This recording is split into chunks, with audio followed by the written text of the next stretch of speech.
Hi, I'm Cynthia. I'm Crystal. This is Humble Brag. Humble brag. Humble Brag. Oh, I have tea.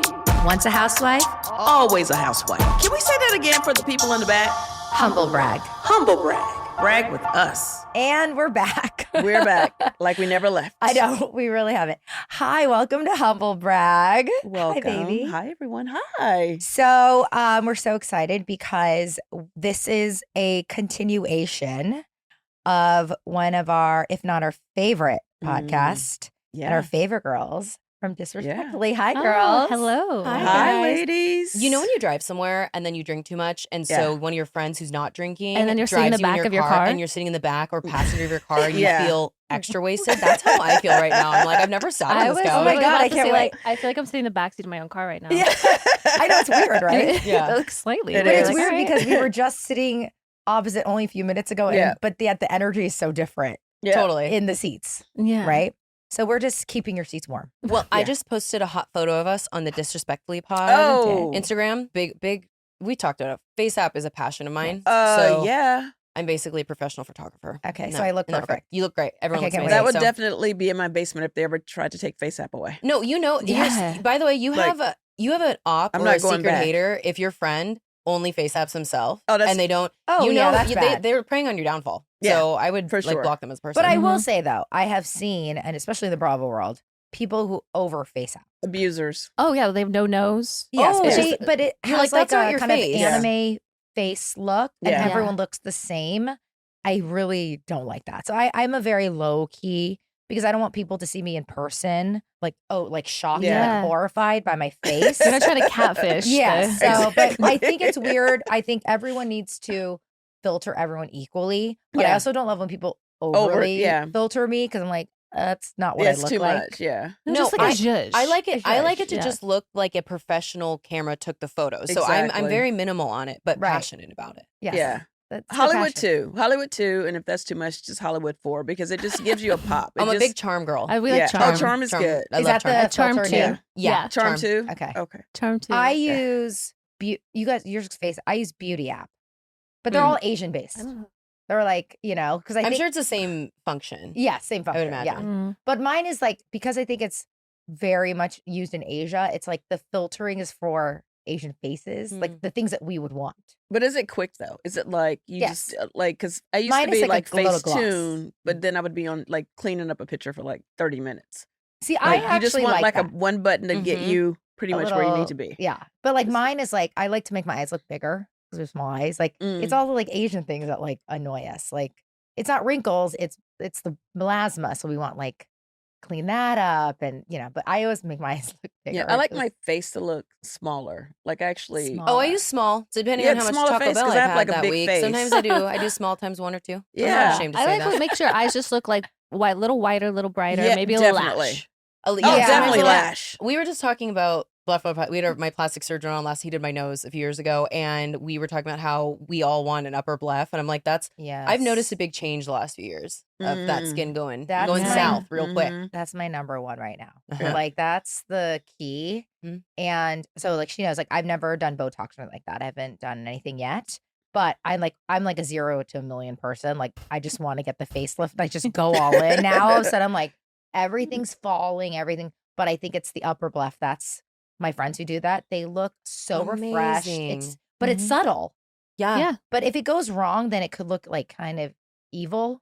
We're passionate about You have a lot of facelifts passion. in I a love few that. years. Yeah. So I'm Oh, not. yeah. That's the world is hard right now, but I at least have that to look forward to. So I'm the same. Like I'm like I will have a facelift, but a bleph right now. Mm-hmm. Okay. Yeah. So Good. when do you think facelifts begin? Like, what's the right age right now? I think like mid 40s. They've gotten younger, and Yeah. I honestly I don't think think it's it an actually age. makes sense. Yeah, I would say I think 47 for me is what I'm probably aiming. We had my Mid-40s? we were talking about this in our last episode. Do you think but that mid-40s? Can you imagine if you had a facelift in mid-40s? I think even younger get facelifts at this point. you It's have like, to it go to just the right depends on your surgeon though, face because and yeah, they can what's make it look happening. scary. But if you go to the Yeah. correct doctor, wait, we should cheers real quick because I don't want to. Oh, yeah. Oh, yes. Well, Okay. if you missed the last episode, go back and listen. But we were cheersing there too. Yes. Okay, love you gals. Yes. You're You the best. too. Thanks for having us. Cheers. I Thanks I for kinda having wanna us do this on. of course. Disrespectfully humble brag.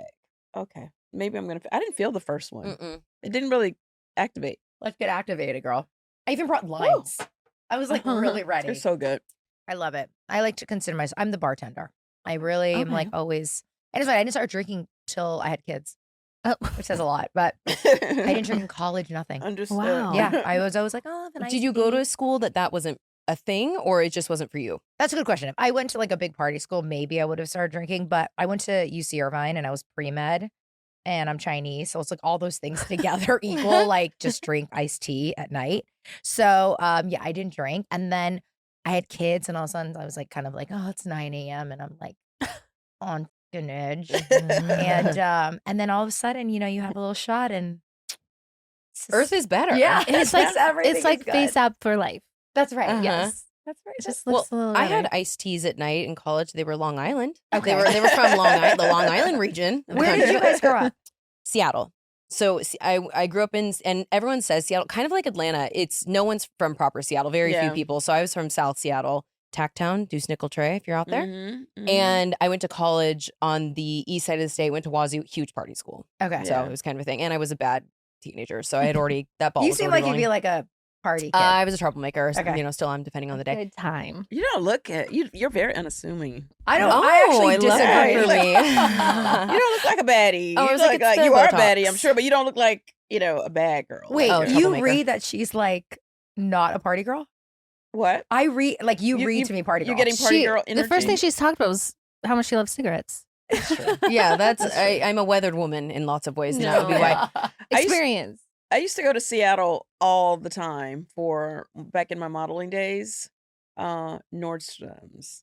Oh I think- yeah. I think they're out of Seattle. That was Yeah, like yeah. one of my big clients, and I used to go there all the time. And I used to go to like the water, like the turf, like area. and Yeah, it was yeah. like food and voodoo donuts or whatever. That was actually Portland based, but there Oh, is it? probably are there's some, and at City Walk, I noticed Oh. that the other day when I lived here for how many years, and I was like, oh, there's a I voodoo here. confuse a lot of the Pacific Northwest. I was saying, Mm. yeah, it's like it kind of gets clumped up. I'm like together. Twilight. No. Yeah, the BMW, I'd say it's Twilight, lots of rain, Lots of rain. Starbucks, Nordstrom, and serial killers. How That's did that kinda like affect what you? we're- Because I can't do like rain. Every So day. growing up, I didn't really, you just know what you know. And it wasn't until I went to college, and even though it's east side of the state, even when it's freezing, which it was sunny a lot more, whereas it's drizzly in Seattle 9 months Yeah. out of the year.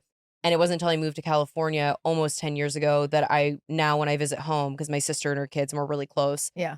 Oh, I could never live in Seattle again. It's miserable. I'll go in June sometimes, and for a week you don't see the sun. So That's now that being here, crazy. I can't. It I need affects sun. me. Yeah. Yeah. I'm from here, so like Where from here? I'm from the Valley. I'm from Northridge. Oh, wow. Yeah, I okay. grew up, born and raised here, and then college in California. I'm like a California kid, but Southern California. So like I know nothing other than perfect weather at all times. So if it's like below 64 or like I'm very upset, Mhm. and it Mm. affects my mood. So like I would not know how to live in the rain. Like rain freaks me out. No, I like when it rains here because it's pretty torrential and it's Yeah. quick and dirty. Yes. Like it happens, then it leaves. Yeah. But it's not super rainy in Utah. I mean, snow. Oh, I'm from Yeah. Park City, Utah. Oh, I've From been where in there. Utah? Park City. You're from Park City. Yeah, I know. Some people don't realize that people live there. Yeah. and they're like, from I there. love Park City. I go to Hershey a lot. Oh yeah, I mean, it's changed so much from when I grew up there. Yeah. But I mean, it still has its charm, but it's just gotten a lot bigger. And, Yeah. a lot of the people I knew that were living there now moved to like just like neighboring areas nearby. Mm. But yeah, I miss having 4 seasons. I will say that because in Utah we had very distinct, except for spring. Spring's always the worst everywhere. But the fall in Utah, when the leaves all change on the mountains and it has like Mhm. crisp feeling in the air, like I really miss that. But yeah, then it snows way too much. I don't think I could live in the snow again. That's So for why sure. did you guys move to LA? I moved to LA almost 19 years ago. Okay. So I've been here almost half of my life, Yeah, which your is whole like adult life. now I'm like, Mhm. where am I from? Yes, exactly. And I moved here. I wanted to move here for a while, but I knew that like graduating high school, I didn't think that LA was the place for like an 18-year-old. Coming from a place like Park City, Right. Mhm. obviously. So I lived in like Salt Lake. I was like, I'll get some training in a big city, Yeah. Salt Lake City. And then I moved here because I got a job offer from a stylist, a fashion stylist. Okay. And I knew I had met her from Sundance, and she was just like, one day we're chatting. She goes, "My assistant's quitting. I don't know what to do. I'm stressed out. I'm so busy." I'm like, "Well, I'll come be your assistant." And she was like, "Okay, can you be here in 3 weeks?" And I was like, "Yep."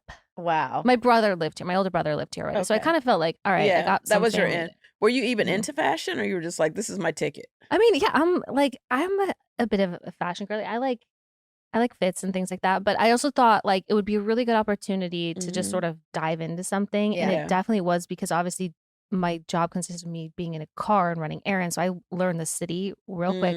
We didn't have iPhones or anything like that. So I was printing out MapQuest and I had a Thomas guide. I remember that. Yeah. So, but I mean, it was such era. It was a good opportunity. I was very much more interested in acting.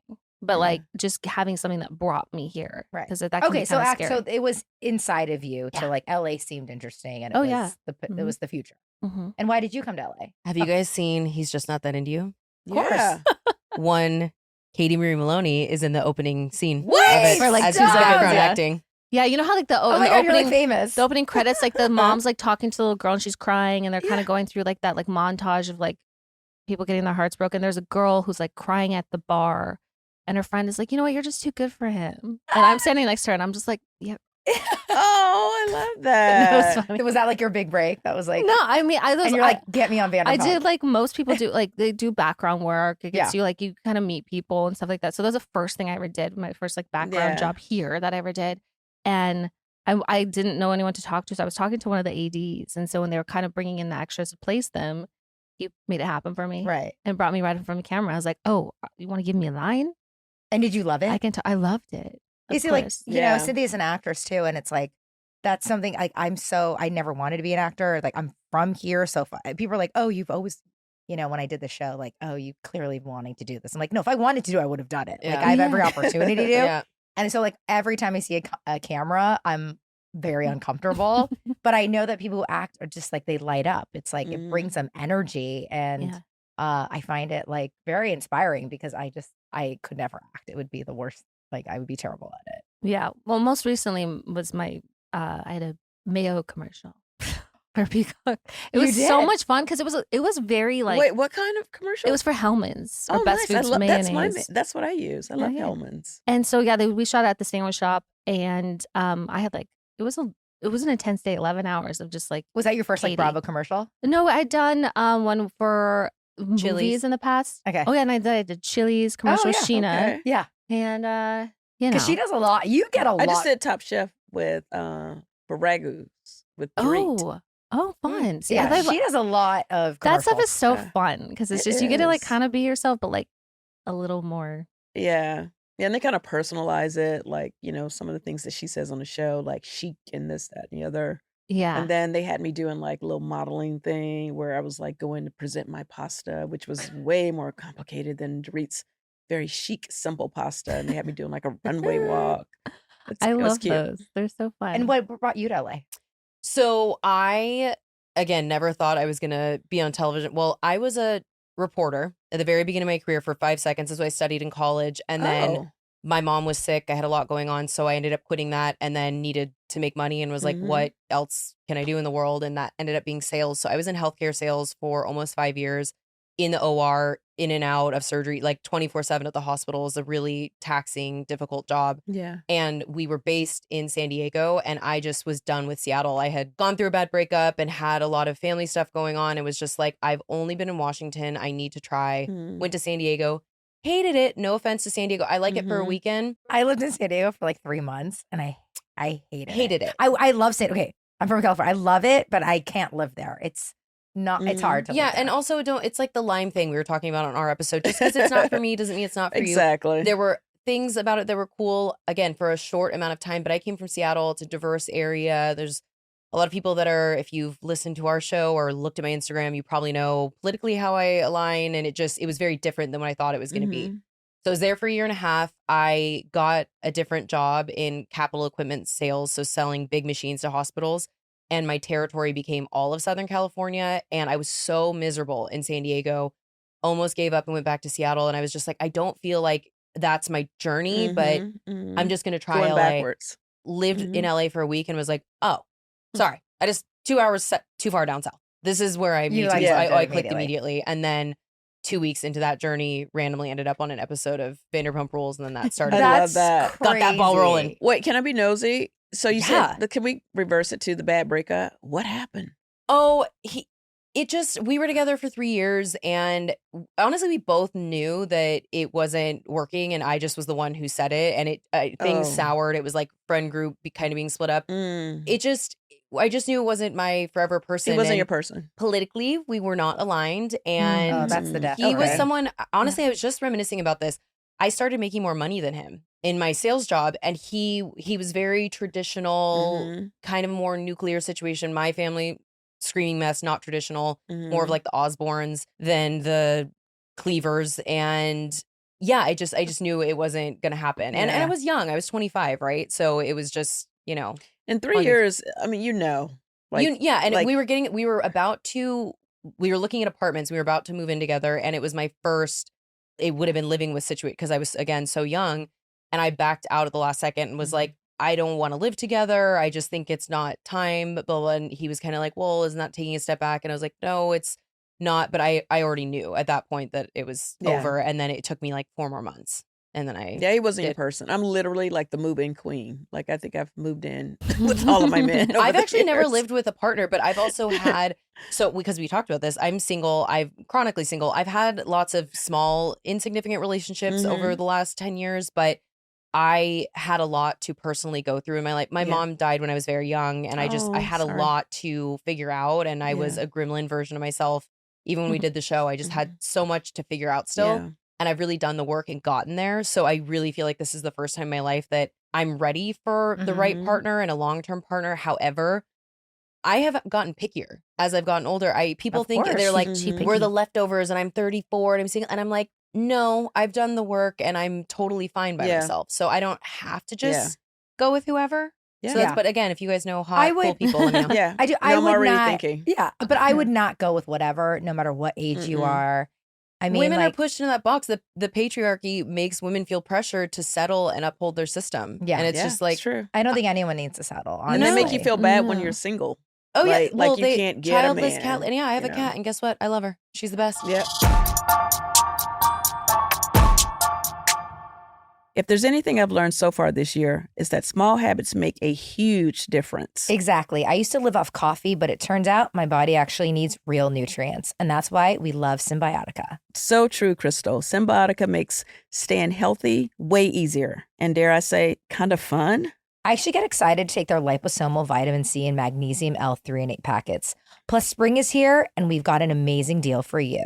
There's no better time to hit refresh on your routines. It's so easy to incorporate into your routine. Every morning, I pop open a pouch, get my nutrients, and start my day. If you want glowing skin, increased collagen production, and heightened immunity, Cymbiotika is for you. Cymbiotika's vitamin C has as much vitamin C as 10 oranges. Each packet really packs a punch.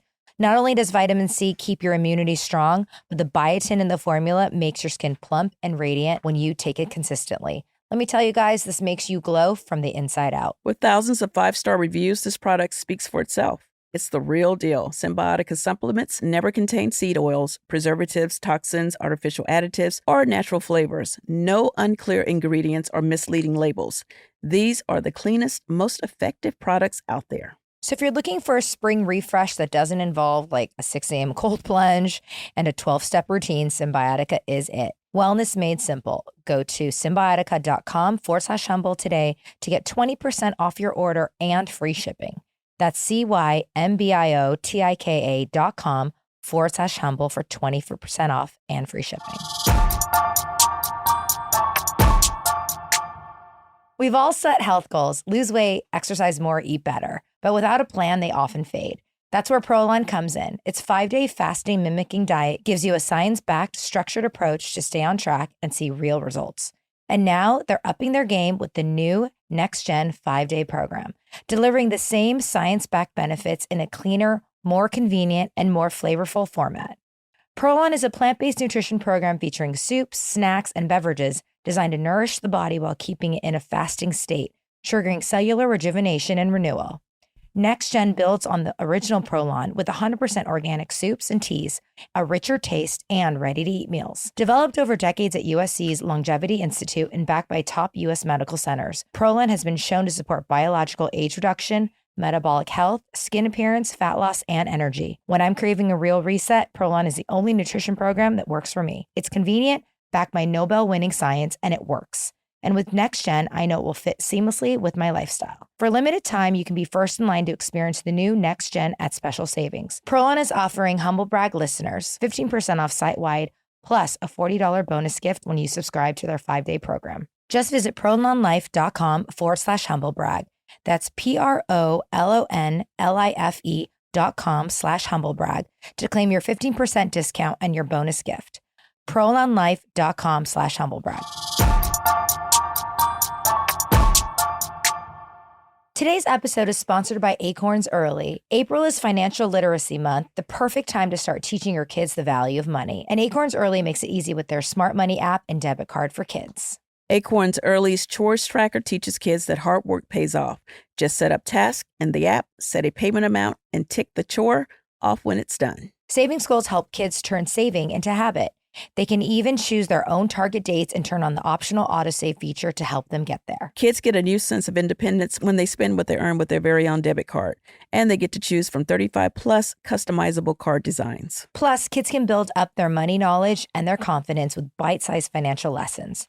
The Acorns Early app has tons of fun, interactive courses that help kids learn about all things money. Teaching your kids financial literacy is one of the most important steps in creating smart, independent young adults. And with Acorn Early, it's never been easier. Ready to help your kids grow money skills that will last a lifetime? Just head to acornsearly.com/humble or download the Acorns Early app to get started. Sign up now and your first month is on us. Acorns Early Card is issued by Community Federal Savings Bank, member FDIC, pursuant to license by MasterCard International. TNCs apply. Monthly subscription fee starting from $5 per month unless canceled. Do you see yourselves getting married, both of you guys, and having kids? Like, do you think, is that like a thing in the... I mean, because I was with Tom for 12 years, married for like almost 6 of them. Did kids ever come up in that conversation? Yeah. 12 is a long time. Yeah, it absolutely did. And I think it was a lot of like my viewpoints on kids were always like a family, like going in halves with somebody on that.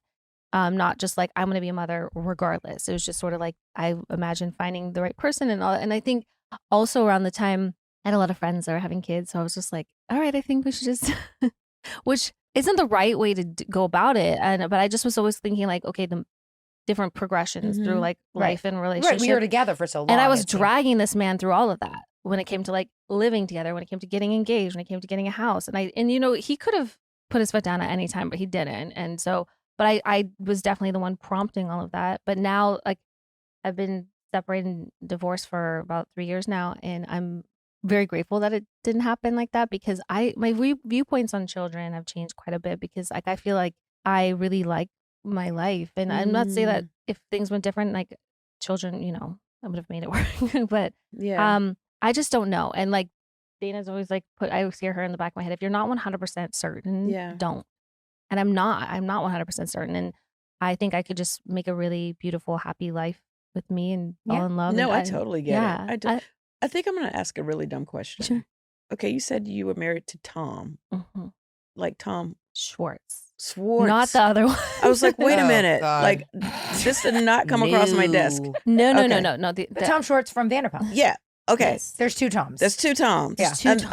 Hence Tom. Yeah. Okay. Yeah. Got it. I'm in the Bravo world, but I'm not totally plugged into everything. I just... By the way, I just want to say to everyone listening, like, that's the thing. People think once you're in the Bravo world, like, everyone knows like we each know other. everything like, about don't. everyone. It's just you happen to be on the same umbrella of a network. But, like, unless you watch it, like, you just wouldn't. I mean, yeah, I definitely. I think like the algorithm like about feeds you being married me. to him. I'm like, oh yeah, that's. It feeds me. It feeds me all the drama from every show. So it's like I'm not watching, but I'm like, oh yeah, I heard about that. Like, you kind of know about it, but you don't. Yeah, you don't really know the depths of things, right? Yeah. Okay, so it's funny, like having both of us. I can speak for both of us. Like having kids is so much work. Mm-hmm. And I know that people today are like every day less and less having kids. And I totally understand. Like I wouldn't have wanted to have kids until I was in the exact situation that I wanted to have kids. Mm-hmm. Like I was never someone that just wanted to be a mom. Like I was like a lot of my friends, like that was their number one goal. Same. And like, that's beautiful. It wasn't my thing. Like unless I was in a marriage, which I was like, not even just married, but like I wanted my kids to have the perfect father. Whatever. I mean, because everyone changes, of course, but like I entered the situation like that. If I didn't have exactly that, I would have never had kids. I feel like I fall more in that category now, but honestly, I wish my mother had taken into consideration more who the father was going to be. I don't talk to my dad, and even for her at the time, she was just like, he's hot and tall. And that's just kind of what happened. But for me, I grew up, I used to say I was put on this earth to be a mother, and I love kids. And I grew up low middle class. So I've been a hustler. I've been working since I was like 12. I've always worked. I knew that I would always have my own career and thing going on, always, babysat, did whatever. And my sister's kids are like my kids. I'm obsessed with them. They're my best friends. But when I watched my sister go through her divorce, it changed something in my brain I think that anyone can go into a partnership, have children, and then end up single. But I used to think like under any circumstances, I just wanted to be a mom. So even if I had to do it on my own, I would just do it. But now, and getting to the place I have in my healing journey and not perpetuating generational trauma, and, like you just said, being so happy in my life. And I think that women are lied to early and often about if you do not hit these buckets at this time, you are unfulfilled, you're this, you're that, and you're like, really? Because I'm having a really good time. I love my life. Life slaps. I don't know. So for me, I think ruined dating for myself for many years in my late 20s and early 30s because I was like, okay, is this the one? Is this the one? Do I need to have kids? I'm behind. What's going on? And now the lack of stress that I have in my life when I'm not like actively dating at the moment, but it just, what is going to happen is going to happen. So, and I used to think I was going to freeze my eggs. I've decided not to do that. So to answer your question, I am very much still open to kids. I do love them. It would be great to have children, but for me, I only want it if it's with the right partner and to make a family, not just to have it. Yeah, you're so smart. You're so smart. The one thing I can say about Noelle's dad, I'm a one and done. And I was like Crystal. It wasn't like I was like in New York modeling from when I was 18. I never was like, oh my God, I just can't wait to like have children and be a mom and get married. Like I was literally like, I'm going to Oprah this thing all the way out. Like, I'm just going to keep working. And if those things fall into place, great. But it was never a focus for me until I met Noelle's dad. And I was like, oh my God, like this is my guy. Like just energetically, spiritually, we were just aligned. And, we went on to create our one and only Noelle. This is his only child and my only child. But after that, I was like, okay. And then I didn't feel like there was like such a pressure for me to get married. Like, okay, well, you're having this baby. Like, clearly you guys are going to get married, like from our parents and stuff. And I was like, I don't know. Like, I feel like maybe this is why we were put together, is just to be, to co-parent together. And, everyone thought I was crazy. But to your point, like, I think picking a dad is very important because Leon is a great dad. He's the kind of person that, like, when you have a child, you're going to have to deal with the dad for the rest of your life. Because like, you know what I mean? You want the dad to be in the child's life. So you got to deal with them, especially until they get, a certain age. Now Noelle is 25. They just kind of do their own thing. And I just watch it all from Instagram unless she includes me in it. But being, the whole like getting married part, I feel like there is such a pressure, like, oh, like you should be so lucky and grateful that you met this guy, and why wouldn't you get married, and like what are you thinking about? And then me, I'm like a lot older. I think I'm older than everyone in this building, but anyway, dating at my age was very interesting because it became I've been married and divorced twice. So, which is only 2 times. Once, you don't know what you're doing. The second time, you like use everything that you learned with the first one. And then if it doesn't work out, then you have enough sense to walk away from it a little sooner than you did with the first one. And then like when I see things online, like, oh, why don't you just give it up? Why can't you keep a man? I'm like, I know people are really crazy about it. People they act like it's a bad thing to say you're single. There's nothing about me that feels that way. That's external pressures trying to make you feel bad about, again, it to is settle so and crazy. put up with behavior. I think that just more women now, and not to say men also, but it's mostly women, I think, that are unwilling to put up with the status quo, which before they used to. Thank you. So for marriage, for me, so I've never been married. It's not that I wouldn't, but it's not I could very much see myself just having a long-term partner. I just personally feel differently about it. But it's also not to say that like marriage can be a source of joy and many wonderful things. And I think people who have kids, if their relationships don't work out, still have an amazing kid. I'm not at all shitting on that. I just know personally where I'm at in my life. Right. It's individual. It's just, for sure. Individual it's like basis. What you want. And it's like, I love it. I love seeing, like, when I go to restaurants, when, before I'm in a new relationship, it's almost a year now. But before that, I would happily go and sit and have my dinner, and I would see the little families. And I'm like, I love people watching. Same. And I love seeing first of all, I just love love. Yeah. I love that. I love when I'm always traveling, when I get to the airport and I see someone waiting for their person to get off the plane and they're like, they may even have a sign. I'm like, I fucking love this shit. Totally. It's so good. But, I often look at like family dynamics. Like I look at them like, wow, I wonder how they met and look at them with their kids. And this seems to be working. And then I ask the question, are they happy or are they, did they settle? Because so many women are like, oh, I'm pregnant. I got to marry the dad. Oh, there's so many different reasons to get into a relationship. And I think ultimately, you should just do, for the most part, like if it's healthy and you're happy, then you should go for it. And if you're not, even if you have a kid with them, you should like just co-parent separately. Like I don't buy into the, oh, well, we have a kid together, so now we have to stay together. I think, I'm not like pro-divorce, even though I've been divorced twice, but I'm definitely not pro stay in an unhappy ass relationship. No, Yeah. Which I can be more mean, as I get detrimental. older, my eyes are totally, I've changed so much, because I met Rob when I was 20. And how'd you guys meet? We met, he was directing a movie up here in LA. I was in Irvine for school. And I came up because he was throwing a birthday party for a friend at his offices. And my friends knew the guy having his birthday. So they invited me to go to this party at this office. And so I met Rob there. It was his big office and he had all these, it was like, he was just like very interesting person to me, but I never thought I would date him. Like he was kind of too big for me. It was like a Chinese kid from Northridge in school. Like I grew up not thinking I would be with someone in the business or anything like that. And we just started hanging out. And I remember feeling early, like this guy is like really like I should marry a guy like this, but I was so young and I didn't know what to do. And I felt like I was super stressed out all the time. Like I just always saw myself as I finished college and then going to medical school and then going to do residency. So I was like, I'm not going to get married till I'm 35 and have kids in my 40s. I was like that girl. And then all of a sudden put in this position in my early 20s, we dated and it was like, shit, like I need to I want to be that person that I planned. I had this plan of who I was going to be. And I was going to marry another doctor and we were going to open a practice together. And I was like, and I was going to live in Calabasas. I really had this weird, very sort of structured life. And then I meet like a Hollywood director and he's so much older. It just was not my plan.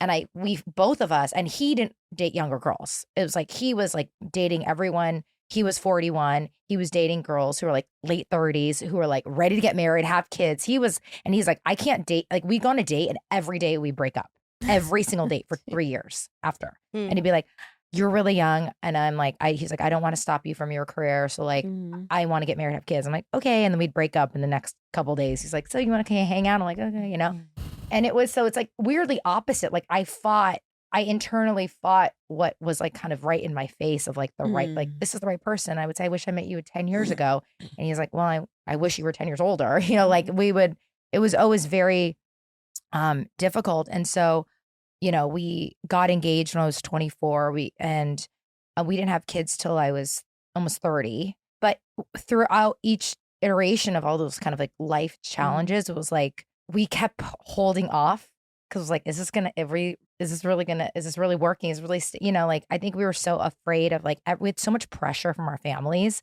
of like, he's like, I never want to get divorced. I'm like, I don't either, it was like, so like, let's wait to see if we're like really going to be together. I mean, 22 years later, it's like, we're still like that, and I look at my friends who have gone through already 2 divorces at my age.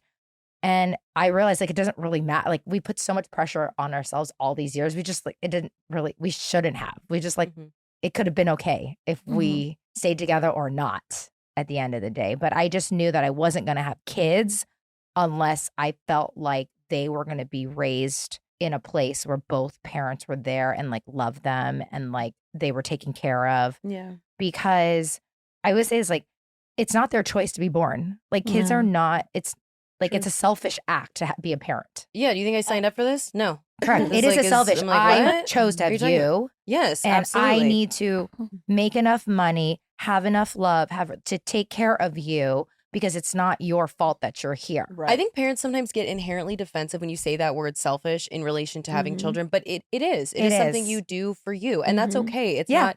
There's a negative connotation with that, but well, because I think people confuse like the love that you have feels selfless. So it's like it's opposing things, but like you made the decision to do that. That's right. which They is didn't. True. Exactly. They didn't ask to be brought here. Yeah. And so it's my job to create the best environment for them because, and whatever that looks like, that doesn't necessarily mean a married couple, whatever, but it's my job to provide them the best I think they deserve because they didn't ask for this, and I don't think that people should have kids unless that environment from the parent is everything they can do because it's not fair. Life is so hard already. Yeah. I mean, I made a decision to not have a child when I could have because of that situation. Like, it was toxic between Tom and I. We just started dating. I was paycheck to paycheck, hand to mouth. I was like, this is not what I want. Yeah. Well, parents are our strongest soldiers. So that's why I always say if you're not 100%, you should not do it. But if you are, then great, no matter what your circumstance look like. But if it's just kind of like, you're like,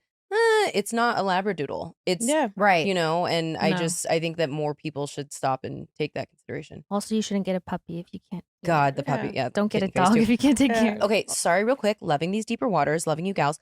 I need the tea though. Can I ask you a question? Speaking of your divorces, are you friends with Peter? Just talk it all. We are in a respectful place. Great. I'll take that. I will, because I obviously, if you didn't listen to, or disrespectfully, you shouldn't be. On our last episode, we were talking about this. I was a big fan of Atlanta. So I watched all of that play out. So I'm just curious what the. Well, I'm really good friends with his daughter. So right. Yes. Yeah. Which is Portia awesome. and I- Which she's is like- awesome. Which is Literally- funny. I've met her. She's Portia. like she was really good friends with one of my close friends, Stephanie. So like we've like met a that's bunch so of times. funny. And like, I used to. That's so funny. Yeah. Well, when Peter and I were going through our divorce, or even entertaining divorce, one of the things that his daughter Portia said to me was like, okay, if you, I want you to be happy. I want my dad to be happy. So if you guys are not going to be together, that's fine. But I don't want to lose you in the divorce. Can we stay connected? And I was like, absolutely. And, at the time, I didn't know what that was going to look like. And when I tell you, she is 1000% one of my best friends, for sure. Are her and Noelle close? No, not really. Noelle knows her from me, but it's the age difference. Like, she's like older. Noelle just turned 25. Yeah. So she loves Portia, but like, when she was, when I was with Peter, like, she knew all of his kids, but Portia was like way older. She like, Peter had a son that was closer to Noel's age that she would like, hang out with a little bit more. So, but it's cool though. I've honored that, and she's been a great friend to me. And it's weird because I literally don't even really talk to Peter unless I absolutely need to. But Portia and I are like this, and there's things that she'll talk about or I'll talk about, but we are like, we don't mix it up. We don't, make it crazy. How you describe you and Tom? Yeah, like we're cool, but like we don't go get lunch.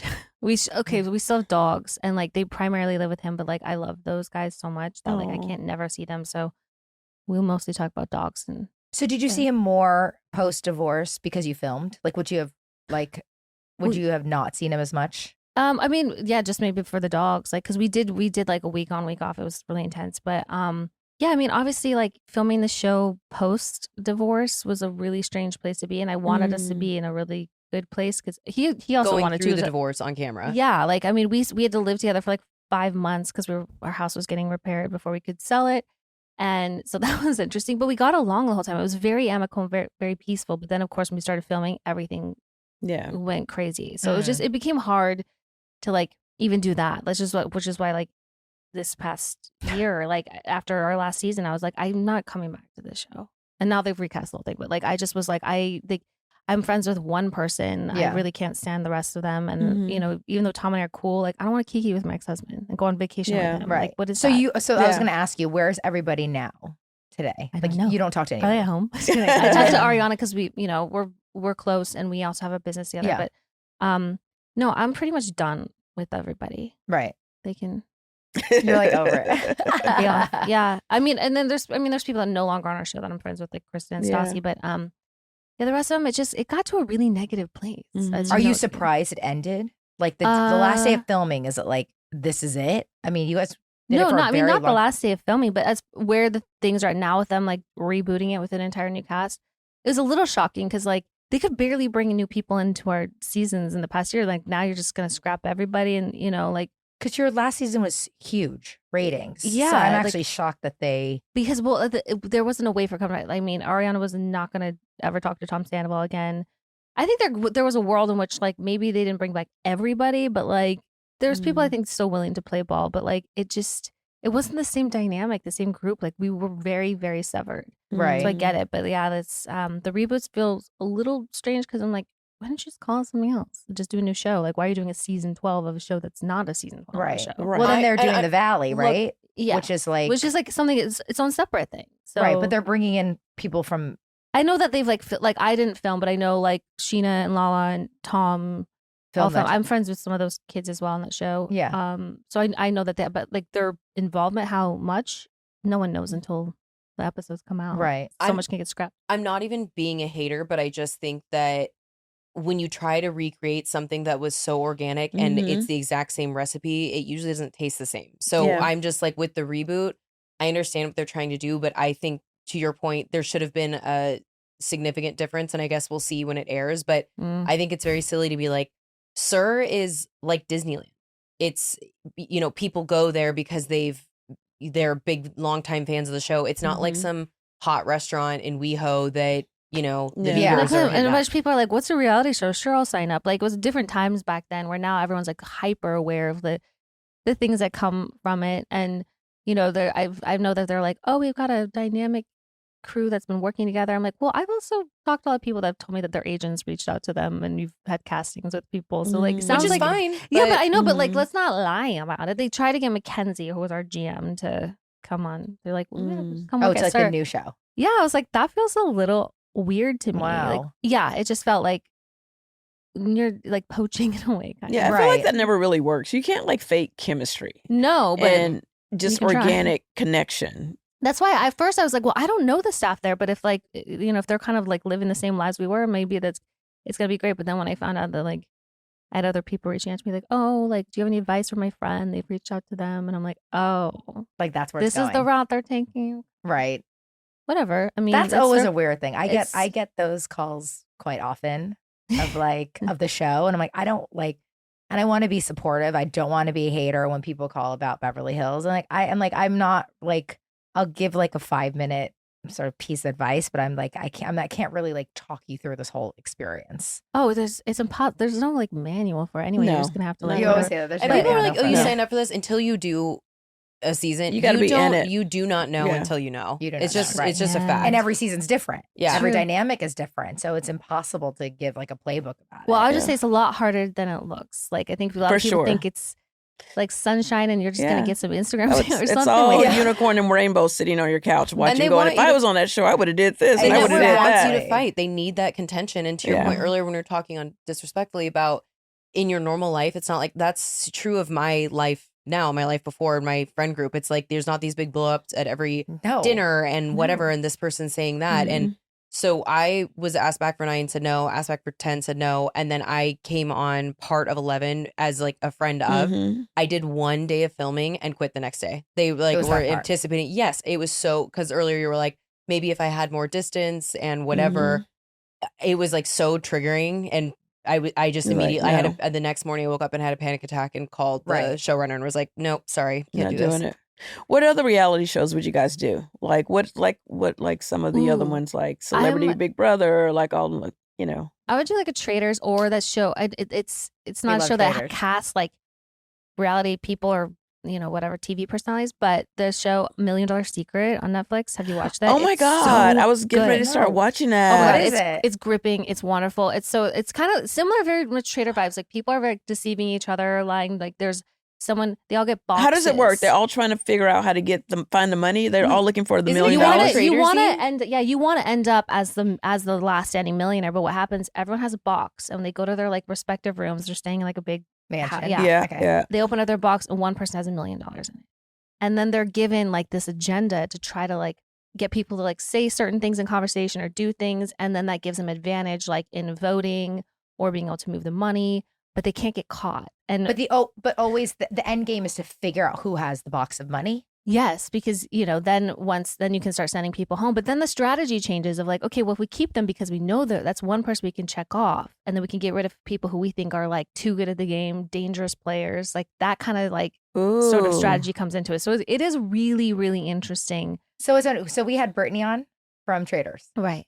And she mentioned that because like we're such Traders fans that she's like, they knew that Danielle was a traitor.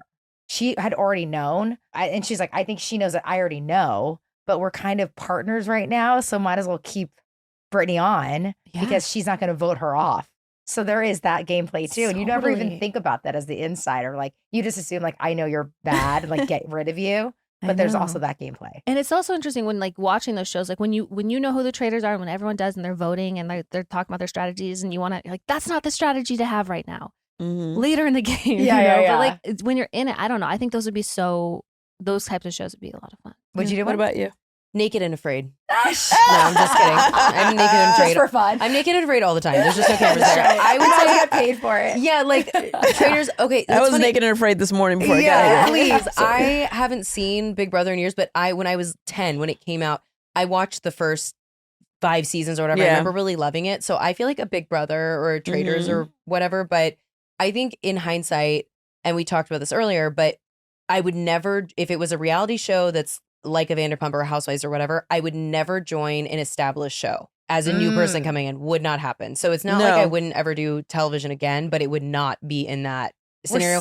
And it would so opposite. And it also would not be a scenario in which I had to pretend to be a server. And like when and there's nothing wrong with that, but when I'm not, like I have to pretend any part of my life because I'm we both are, wear it on our sleeves, say what we think and feel. I can't. It is not possible for me. Yeah. So I know the faking. I think I don't even know if I'm allowed to say this, but like Selling Sunset.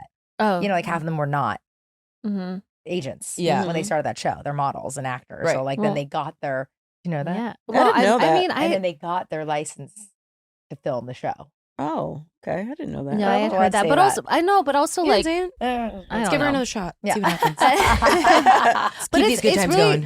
That is one of the most difficult parts, like living authentically, being on a show. So being on something where there's like another objective, where it's like, because I was not someone that was easily manipulated by a production company. Like I was like, I need to stand 10 toes down on this. So I'm not going to just say whatever you want. Because if I have to do press and interviews and this and that, I need to be able to own everything I've said before. There you go. Yeah. And I'll try to compromise. I'll be like, well, that's what I'm saying. When you pretend to be a server, then you have to like follow that line. When you start doing like interviews later, it's like it's very hard on you. Like, well, and they made me like stick to this really specific thing. We're like, I was doing stand-up comedy, so I wanted to be a server. I had a really well-paying job. What are you talking about? I would like leave meetings with the C-suite of a hospital talking about an $8 million deal and then go talk about goat cheese balls. Because and again, it doesn't there's make nothing wrong sense with for you to be a server if you have that job. Well, but I understand that I was just a random, so they needed to fit me in that universe. But it is hard because you then have to try and keep it up. You have to pretend like you're broke and hungry for years on that show. And I also understand, though, just to be fair to Production Bravo, there's people eat up what they eat up from a viewer perspective. Yeah. So I understand they also have a job to bring out the things that are going to be most interesting for the viewer, but sometimes it doesn't align with who you are as a person privately. Of course. And I think everyone struggles with that. It's hard for me to imagine that every single person on these shows feel aligned 100% all the time. No. And that's the hard thing. Because once you're on this path of being this sort of character that's created, like, it's hard. It's like if you want to veer off into really being yourself, it's really hard because it doesn't make sense to the audience either, right? Like the audience thinks of you as a certain way, and it's like they want to keep you in that lane. And that was hard for me. I just kept watching like, oh God, like are they actually going to show what happens? And it's like no, because Rob's like, that's not your story arc this year. I'm like, fuck, shut the fuck up with your story arc, And that was really challenging for me. But all right, top 5 favorite housewife shows and top 5 housewives, any franchise. And obviously you can't pick Crystal and I. Okay, I know you guys have Crystal and I on that list, but you can't pick us. One. Okay, so can't pick you? Okay. Because no, you can't pick I us. can't even do 5 because I don't watch them anymore. But Atlanta will always, for my heart, like will be number 1 just because it's what I used to love. Beverly Hills would probably be number 2. Okay. Original Roni would probably be number 3. Yep. And I watched Potomac for a while, but other than that, I just didn't really watch a lot of them. But if I can't pick you guys, yes, okay, and I hope this doesn't ruffle any feathers because I don't know your dynamics with the Beverly Hills people, but I love it doesn't matter. I love Kyle. Yeah. I always did. Yeah. Kyle, Sonia Morgan is such a freak in the best way. I just love her for how kooky she is in general. Nene, like it's just iconic Housewives. Yeah. Carol Radswell, loved her from Roni, and then Beverly Hills. I'm trying to think. I know this is probably controversial too, but I fucking loved Rinna. I think she made for great. I think Rinna made for great TV. Definitely. Go. Your turn. I wish I watched more Housewives, not just because I can't. Like when I only watch like a few episodes from a season, but OG Roni, like just all day, every day. I'll take. I know. I'm so sad they got rid of it. So what do you guys think about the reboot? What do you guys think about the reboot? I like some of the people individually. Like I love Jenna Lyons. I think she's fantastic. And I met Brynn years ago, and like I thought she was cool, but like there was a disconnect. I think I don't know. I think it didn't hit. Didn't hit like it. It didn't feel like New York, but. So, that's what we are just saying about they're now rebooting. God, Tequila just kicked in. They're rebooting it, and that's kind of I didn't watch any of. You want to go back in and have the same feel of the show, the same energy, and it was totally different. Sometimes that works, but like that is very rare. They should just call it something else. Like I think like the Valley, why it was successful. Like you can't just remake. You can't recreate dynamic. Yeah, and like it was magic, and that's why it was popular.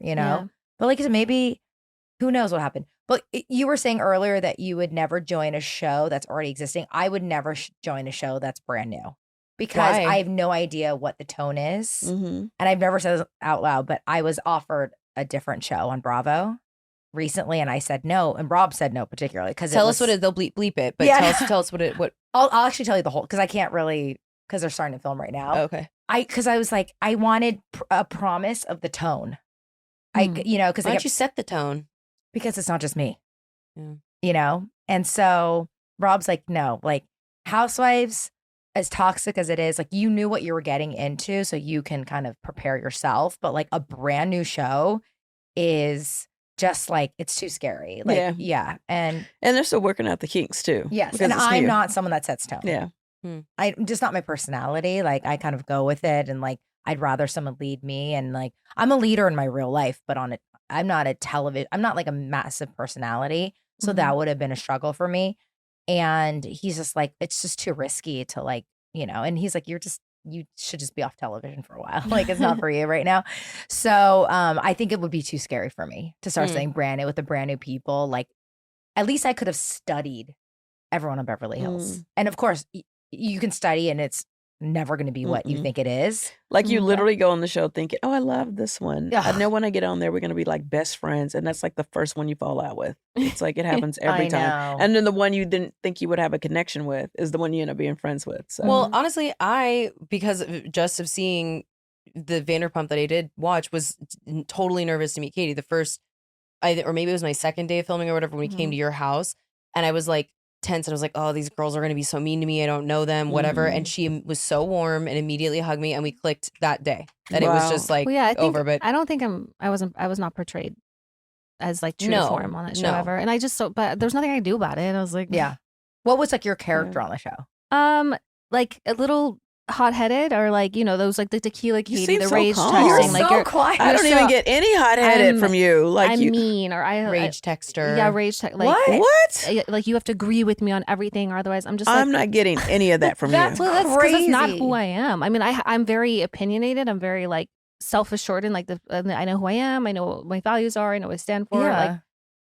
So hot-headed is not what I was thinking. But when there's other people, when there was a lot, people were just such bullshit around me, and I could not handle that. I did not do well with people that just like acted like fools all the time. So like my patience was really. Now that I could see, you seem like you're kind of like a real one. Like I think so. In terms of just, but I'm also really nice.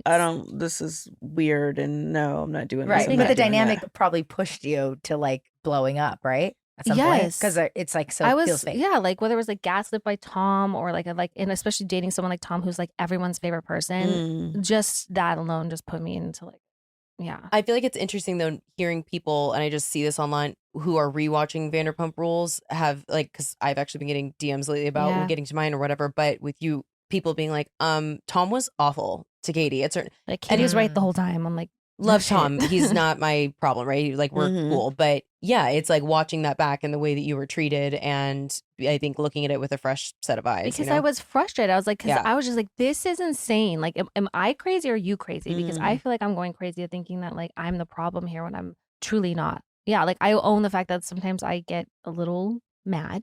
Yeah, I have a short fuse, but like I you know, it is what it is.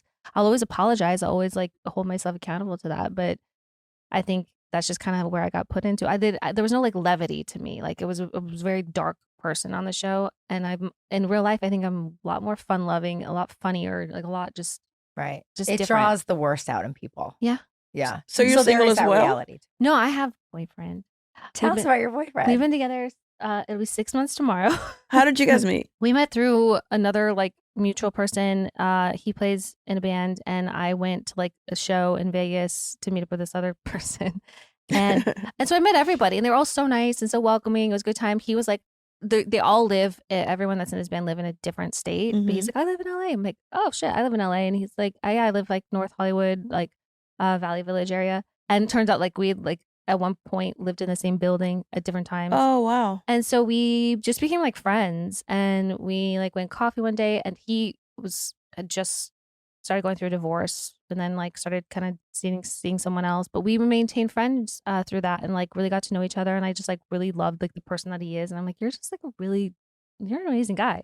Wow. And then I love it. He ended up breaking up with that girl, or they broke up like in the summertime, and we just became like closer friends. And then like that's important. Over just I think before he had left to go on tour, we like kissed one night, and I was like, so we spent some time getting to know each other. Kisses matter. They do. Like you get that first kiss, and you're like, and there's so many bad kissers in the world. Listen, and you know when you're nervous when somebody that you've like only ever seen like platonically and only been friends with, when your feelings maybe start to change and you're not sure, you don't want to ruin the vibe by crossing any lines. So that's kind of how we both were. We were both like tiptoeing things. And then after a couple weeks after we kissed, he was on the road, and I was like, I want to come see you. And he also asked me to come see him. So it's not like I'm the one that's begging, but and then when I went to go see him, I was just like, clear. I'm in love with you. Like that's it. And I was like, so he's like, I'm in love with you. I'm like, so do you want to be my boyfriend then? I've actually never told. So you said it first? Yeah, you never said that. Yeah, I did. Yeah, I'm good for you. If I feel it, I say it too. I'm like, look. And it worked out for me.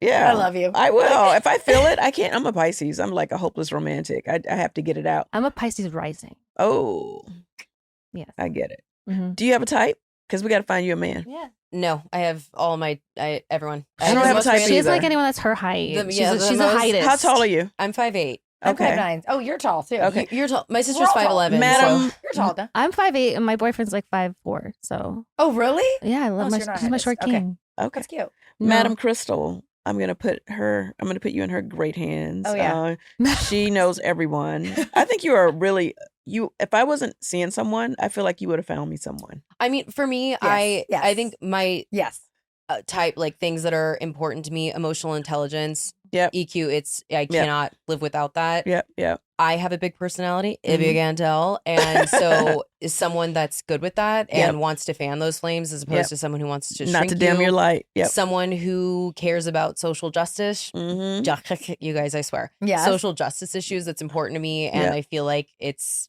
sometimes kind of gets lost in the sauce because it's just never not going to be a big. I think shining light in life. That's a it's huge, big thing. And people who can at least tolerate cats.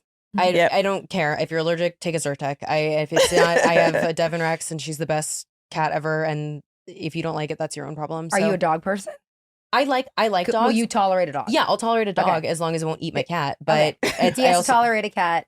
Needs to tolerate a cat. Yeah, I will definitely deal with a dog. There's certain dogs that I actually like bigger dogs. Like I like a Great Dane or a German Shepherd. But again, that dog has to be able to get acclimated to my cat. Yeah. So it's difficult. But I feel like you need like a golden retriever energy. Like you need a guy that's like gonna worship you, like let you be like, because you are very like independent, very strong, assertive in that sense. You know, you're still a lover girl, but I just think a man that like isn't trying to be like alpha all the time. Yeah, I want someone who's strong and who can check me. I Yeah. look for that. I look for those boundaries, right? And because I've had to take care of myself my whole life, so it's not even like I want to be in my divine feminine, but I have not been able, it's not been a luxury for me because I've had to make it work myself my whole life. Mhm. So I definitely would say I'm more black cat energy, and yes, would definitely love the golden. I think that works when it's the woman is the black cat. And I love horror films. So if they love horror films, I love movies in general. And I love it. You're giving me a lot to work with. Yeah. What about food? We're foodies. So food, like, Taco are you Bell. are you Taco Bell, 7-Eleven? You eat everything? Are Are you you vegan? I eat everything. Big food. I just got back from Japan. I was like, are you guys traveler? You're a traveler? Big travelers. Yeah. Great. Lots of traveling. Japan's my number one. Love Japan. I love it. The No, best. I just got back a couple weeks ago. Absolutely loved. Had a great time. Travel's really important to me. Mm-hmm. So yeah, those are my things. So if you or your audience know someone, I tried this Yes. on my podcast too. Got no bites, but Do you have global entry? I have TSA, but I don't have global. And I know I know I need to I get think it. you should get it. Every Global time. covers TSA. Yeah. So you don't if have you to buy get one. that, you're You get good. global. Yeah. No, just coming back from Japan, I realized that. I mean, you don't have to stand in the line. No, I'm impatient. I'm not a patient person. I walk fast because I have long legs, and I'm not patient. So, But I love what you said. It's like, you're so strong. You're obviously very strong. You're obviously very independent. Mhm. But that you say out loud, like, you want someone to keep you in check. And I think that that's Yeah. really important, that you want that balance of like someone who's also really strong, who's gonna be Mhm. a partner and not just like let you railroad them. But some people like that, you know, like, I feel like that's really important to say out loud. Like, I need this, but I also want, balance too. I would also love someone who made me feel safe enough to be able to let them take the reins. It's not because I just have a kink for that. It's just how my life has played out. So I think it's nice when you feel safe and someone who also knows what they want and is successful, has their own stuff going on, but is also aligned with like anyone who's still a project or figuring out their dating goals or whatever. That's just not for me. Like, I just be obsessed with me or go away. I don't know what to say. What about if the person has kids already? Totally fine. Mhm. I think it speaks to, I think watching them as a parent would be interesting. Not even like meeting them right away, but if their children aren't a huge priority, number one for them, he would never date someone who's like that. Big red flag for me. And just from my own childhood, like, Right. So yeah, divorcee, kids, totally fine. Dating apps. Not currently. I've not been on them for like 4 months now, but it's like the cyclical thing where you are off them and you're bored and you haven't met anyone. So you get back on them and see how horrible it is and vice versa. So I'm not saying I'll never get on one again, but I just don't like them. Like, how did you meet your partner? I actually met him. I didn't meet him, but I saw him at an event here in LA. He's from Amsterdam, and he was out here for the event. He's a musician, and I love saying that I'm dating a musician from Amsterdam. Collective. I know. That was very good. I know it immediately feels like I'm so cool, right? That I'm dating a musician from Amsterdam. But anyway, didn't see that coming. He was at an event that I was at. I remember seeing like a tall guy with like dreads and stuff, but I was like, really, it was like the worst day of my life. Like, I didn't want to go because it was like super unorganized. We were both like paid to be there kind of thing. And it was just, everything was super last minute. And I didn't know, it was like, they didn't tell us where it was going to be to the last minute, but nobody was communicating. And again, I'm big on like, what the hell am I doing? Like what? So I can just prepare myself.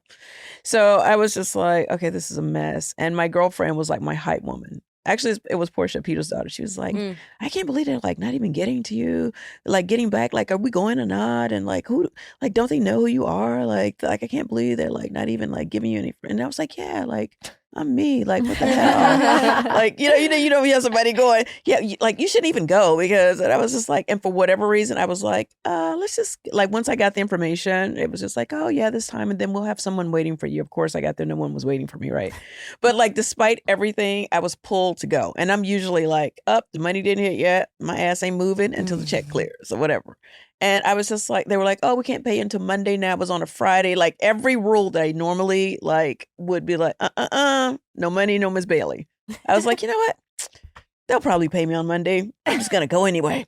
Oh, I just got the information. It's like I have 30 minutes to get ready. Let's go. It's all the way by the airport. Fine, let's do it. Anyway, saw him. He said he saw me. You know, I was just kind of whatever. So I leave. I was like, I had to be there for 2 hours. I was like, 2 hours, gotta go. Went, did my thing. And then they posted a photo of me on their page. And he saw the photo. He was like, oh, that's the lady that I saw. And then he slid in the DMs. Hell yeah. And I was like, whatever. Like you gotta give me a good strong 5 DMs before I even respond to you. And he was about to give up. By the time he got to the 5th one, he was like, okay, she's not interested. And then by the 4th one, I was like, well, let me go to his page. And I was like, oh, he's all over the world. He's traveling. You know, he's a musician. He has his own thing going. And I love that his life was completely different from my life. Mm-hmm. You know, at first I thought like I always wanted someone that was in the entertainment industry because I felt like at least they get it. Like I have to go all the time or whatever. But I wouldn't necessarily say I want to date another reality star per se. Because I feel like this is we're just damn near competing at this point. So, yeah. So finally I responded and then I was like, he looks a little young. And he was. I was like, okay. So I was like, What's your age diff? It's 18 years. Wow. Yeah. Hot. It's substantial. I will say that's one more thing, but I like him older or at least my age. That's just how I like older normally. You like him younger? I did. My boyfriend's like a few years older than me. But yeah, no, when I first became single, those 25-year-old guys were really like, well, the young ones were like on my ass. The young ones, like they were like, I know they were into her. We walked into a bar and we were there for 2 seconds. I was ordering drinks with our friends and she's talking to a guy. And we look back to get the drinks. I look back and they are making out. He was like 24 or something. He was 26. I love it. Yeah. I love it. So I love it for me. Okay, well that's it's been a year now, but we don't post on social media. Great. Like that was our one thing we decided. Because I was like, I'm very like, yay. Does he live in Amsterdam? No, he does. He comes back and forth. Oh, but TMZ caught them at the airport. Like 4 weeks ago and outed us. Like we would literally major outed. Yeah, I always like joke and say, like I literally had him in the witness protection program. Like nobody knew who he was. It was like, So yeah, it's cool. It's cool to be out now that we're outside, but we still don't post each other. I just feel like it's, I don't feel like social media is a place of love for celebrity relationships. Oh, not that I'm not saying I'm a celebrity, but my last relationship, I hard launched and we broke up 2 weeks later. And because he was a sketchball, dropped his ass. And then after that, I'm like, I think if I ever posted someone on social media again, it would be because I literally got married or we had a child. Here's my wedding. Yeah, here's my pregnancy I have no photo. interest in that at all. People are not positive about it. They're not supportive. They're not toxic. If anything, they are not supporting love out there. Dealt with that. Yeah, when they people first are started so cruel. So we didn't post a lot, even though like I don't like to be too conscious of it or not. Making a point not to make. If I want to post something, I want to feel free to do it, and I don't care about that. But it was so evil and ugly for a long time, and I hated every bit of it. And there were so many lies being told and just awful people that I hope they have the day they deserve. But is the person you're with now, are they in the entertainment? So he's a musician. So kind of I understand what you meant. Like you're like someone that's like in the industry, so they they get it. But like another reality person, two different worlds. Like his whole genre of music is like electronic dance, techno, and then he puts a little bit of reggae in there. Cool. But going back to social media, I think that when you post, and I was like an overly poster. I don't know if that's the right word, but I overposted. Overshared? I was like, yay, look at us drinking a smoothie. It's so good. We're so fun and happy. Like I was just always posting. But when you post, I feel like you give permission for people to comment on because you're putting it out there. So you're giving them access and you're giving them permission to comment on your life. Because if you don't want to know, they're like, well, you're the one that's posting, so we should get to comment. So I didn't even post it. I mentioned that I was in a relationship and the sleuths did their sleuthing. Oh yeah. And so like I didn't confirm or deny. Actually, Sheena kind of confirmed it because she ran into us at a festival. But yeah, I didn't post them. We didn't post each other for like a couple months or a few months even. Yeah. And then once, and I knew it was coming, but I was like, all right, the worst has already been said. Yeah. So what's left? Well, and you're like, if you put, it's for public consumption. But here's the thing: never in my life, nor will this ever happen. You're the same way. I'm sure you guys are. Have I ever gone to someone's page to leave a nasty comment that I don't know? What in the world is that? Anonymity has brought out the worst in so many people in this day and age, and it's just like. you could just keep it moving or unfollow, or it's crazy whenever you see people who leave negative comments or DM you and you go and they are following you. Yeah. I know. They're like, I no don't get thanks. that at all. If Just move on I with your don't life. like something, if I don't like a show, or if I scroll past something, I just keep scrolling. It's Yeah, it's never unsubscribe. occurred to me to be like, I don't hold follow on. people No. or things that I'm not interested in. Exactly. Yeah. And But I it's- definitely don't comment. Like, What's crazy, you No. see some of these people and they like post everywhere. It's like this, there's like a group of people that they're like obsessively hate you Yeah. is really strange. so bad. Yeah. But, Well, you know the you thing. sort of You, sign up for it too. you can be the juiciest, ripest peach in the world, and there's always going to be someone who doesn't like peaches. Absolutely. Absolutely. And You're that wasn't damned like if you an do, you're Atlanta damned if you comment. don't. I saying, think just when you in reach that general. age where you realize, like, wow, I'm not going to be for everybody, and I don't give Yeah. a fuck. Like, Yeah. I'd rather not be. Actually, that means Yeah. I'm more of an acquired taste. Yeah, I block everybody. Like I used to I be love like, the block. like It's my if favorite. you had to be just awful for me to block you. Now it's Yeah. like just even 20% coming with hate. That They're like gone. you like I don't even I have a very low tolerance. Before you would have to be like you are like you would just have to be a horrible person. And I'd be like, okay, block. Now I'm like, you know what? That little comment just didn't even really sit right with my Yeah, spirit. you're It wasn't done. even that bad, but you know what? It pissed me off. So you don't get to have access anymore. Well, and I used to respond to a lot of them and on mostly no, being no, no. funny and just like whatever. But now I'm just like, no, I don't It's not get even by. worth it. Yeah. Go away. Oh, they would love that. I Mhm. want to comment on everybody's. I have a clapback for everybody, but then I have to like, Well, and they Hold want it they in. want that. Of course. Trolls, that's what they're sitting in a basement somewhere. They're bored. They don't Yeah. have their own shit going on. So I used to get so much racist stuff when I was on the show. I Mm. don't know, maybe because I was only Asians. I don't know. I got a lot of Asian hate. Like it was Mm. crazy.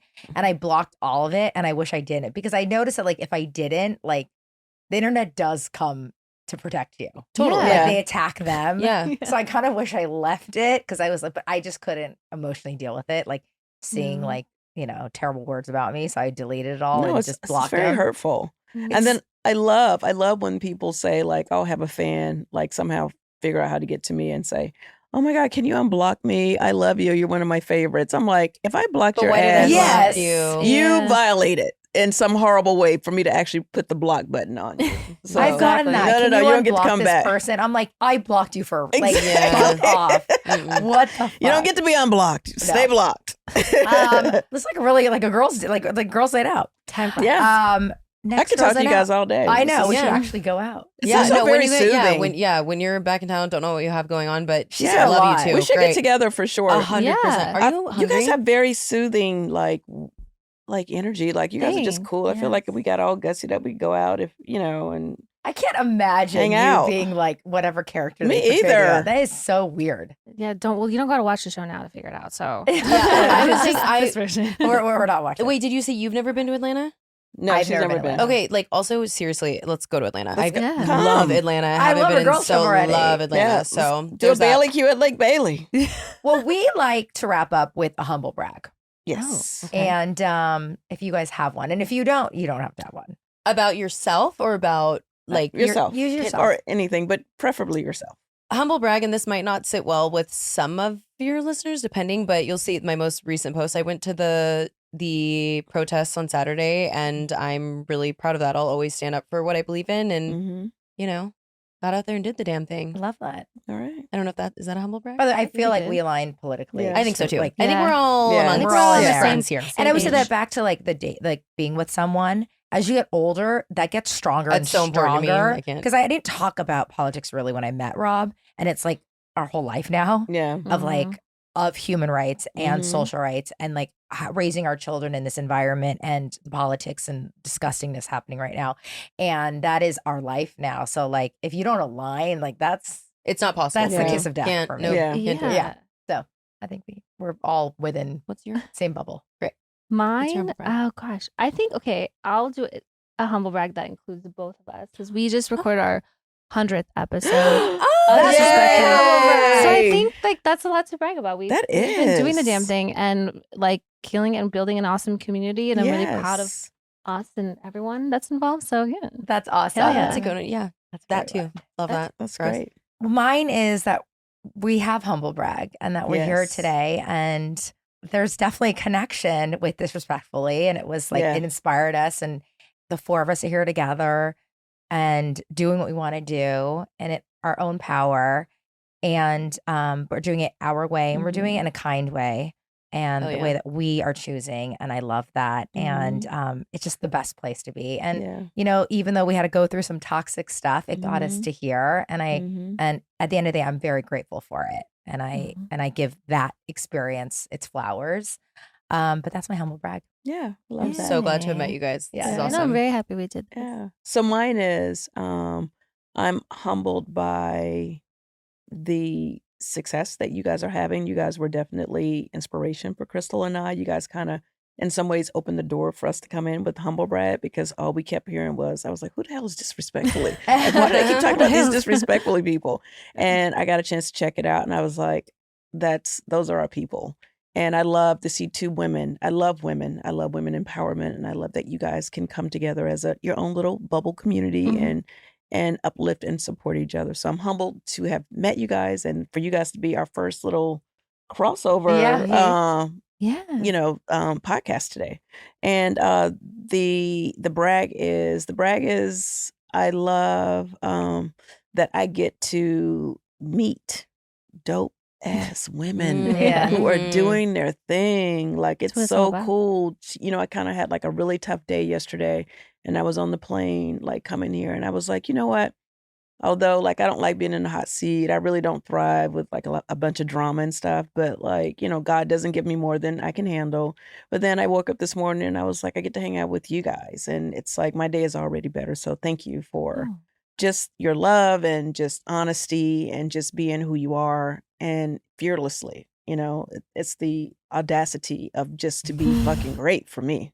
So love it. Wow. Yeah. Well, thank you guys for being here. Disrespectfully, humble brag. We're your 4 girls, and stay here. Cynthia and I have some stuff to talk about. Also, if they want to hear more conversation with us, go over to Disrespectfully and listen to this episode, because we had these lovely ladies on. Thank you guys so much. Yeah, This has been so awesome today. Awesome. Thank you. I really appreciate it. Okay, love you. Bye. Okay, love you. Bye. the great rewards hunt is on, so join the adventure with DraftKings Casino. For fun seekers, follow the trail to huge jackpots, weekly bonuses, and exclusive games. Plus, new players can get their losses back up to $1,000 in casino credits on their first day. Just sign up with code HUMBLE and start playing to get up to $1,000 in casino credits, back with a minimum $5 net loss. Only on DraftKings Casino. The crown is yours. Gambling problem? Call 1-800-GAMBLER. In Connecticut, help is available for problem gambling. Call 888-789-7777 or visit ccpg.org. Please play responsibly. 21 plus. Physically present in Connecticut, Michigan, New Jersey, Pennsylvania, West Virginia only. Void in Ontario. Eligibility restrictions apply. New customers only. Lost back for 24 hours, up to 1,000 in non-withdrawable casino credits that expire in 168 hours. Terms at casino.draftkings.com/promos.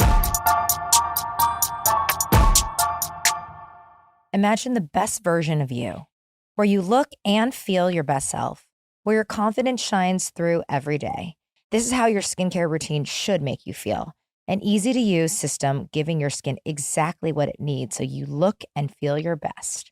Well, imagine no more, because Meaningful Beauty has arrived. Businesswoman, entrepreneur, and supermodel Cindy Crawford founded Meaningful Beauty with world-renowned cosmetic specialist Dr. Suba to share his age maintenance-focused skincare treatments and formulas. Cindy has been consistently using this breakthrough age maintenance system to protect her skin and prevent premature signs of aging for over 20 years. If there's proof of the power of consistent age maintenance, you only have to look at Cindy. She's not gorgeous for her age. She's just gorgeous. Inside and out, she's a shining example of a never too early, never too late to start an age maintenance practice that meaningfully embraces your age. I love the 7-piece deluxe face and neck skincare system featuring effective serums, treatments, and creams formulated to work together to provide exactly what you need to achieve a more radiant, youthful appearance. And I love the Youth Activating Melon Serum. It smells so yummy, feels incredible, and my skin looks amazing. I'm getting so many compliments. Amazingly, after using Meaningful Beauty for 8 weeks, 100% of women said their skin looks vibrant and bright. It's never too late and it's never too early to start taking care of your skin. Try Meaningful Beauty 7-Piece Deluxe Face and Neck Skincare System for 60 days. If you're not completely satisfied, just return the bottles, even if empty, and get your money back. And remember, your confidence is beautiful too. Tomorrow's gorgeous starts today. Go to meaningfulbeauty.com/humblebrag to receive 25% off and get the Targeted Treatment Duo gift set for free. Go to meaningfulbeauty.com/humblebrag to receive 25% off and get the Targeted Treatment Duo gift set for free. meaningfulbeauty.com/humblebrag. Okay, wait. We have to talk about Revolve for a second because I've been living in my Revolve pics lately. Same. It's honestly become my go-to for everything. Like whether I've got a wedding, a random brunch, or I'm just trying to refresh my closet for spring, I know I'll find something I love. Literally. I just ordered the cutest dress from Norma Kamali for my friend's engagement party. So flattering, so comfy, and it shipped in like 2 days. Free returns too, just in case, but I am definitely keeping it. And don't sleep on the Revolve Festival shop. They nailed the desert vibe this year. Think fringe, boots, denim, and sparkle. Perfect for Coachella. The best part for me is how easily it is to shop. Like, I don't even have to think.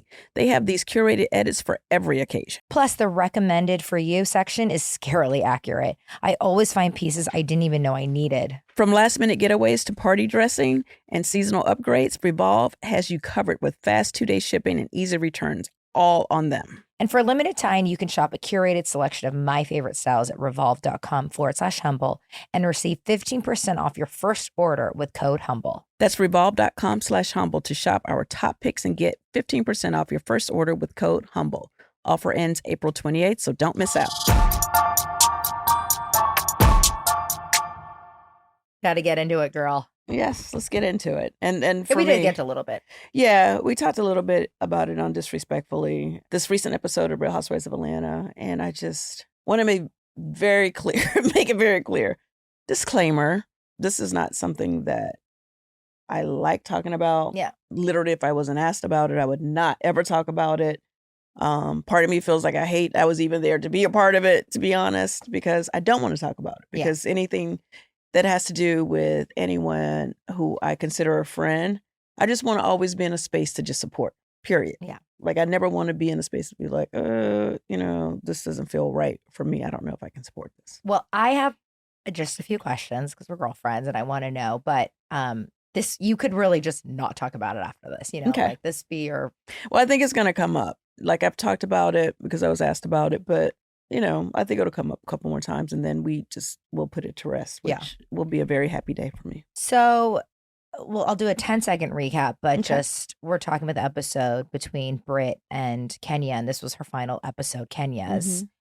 So hopefully not final, but yeah. Of this season. For season 16. For this season. So I watched the episode and you're watching What Happens Live today.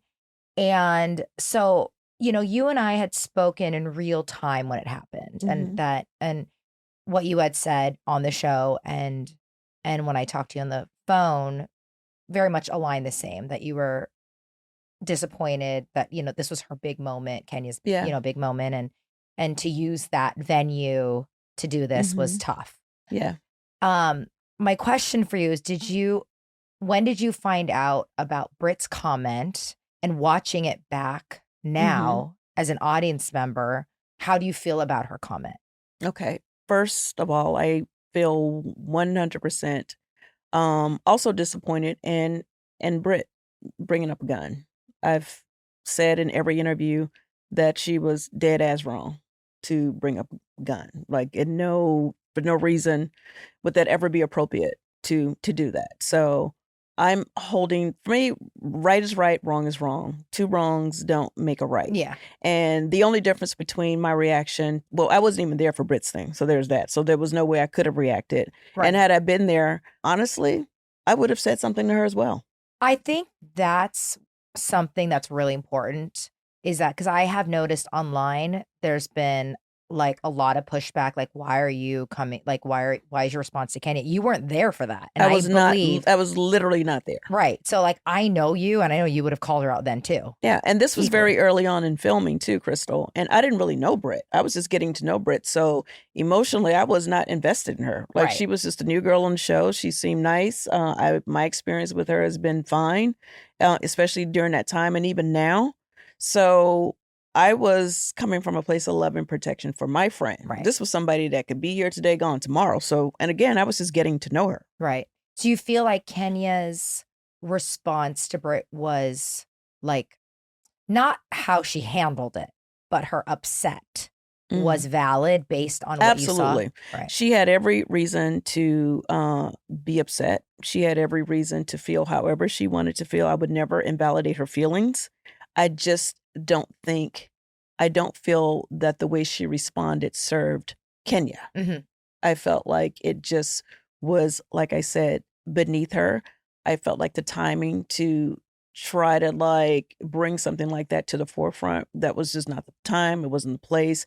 I don't even think it was something that should have ever come to the forefront personally, but that's just me. Right. But if she felt like she needed to do that, I'm not, Kenya's a grown ass woman. I'm never going to be like, hey, I have all the answers. This is the way you should do it. Yeah. But I will tell you, had she called me and said, hey, I'm thinking about doing this. What do you think? I 1000% would have said, I don't think that's a good idea. Yeah. Yeah. I don't think that is going to be good for you to do that. I don't think I mean, I could go on and on and on.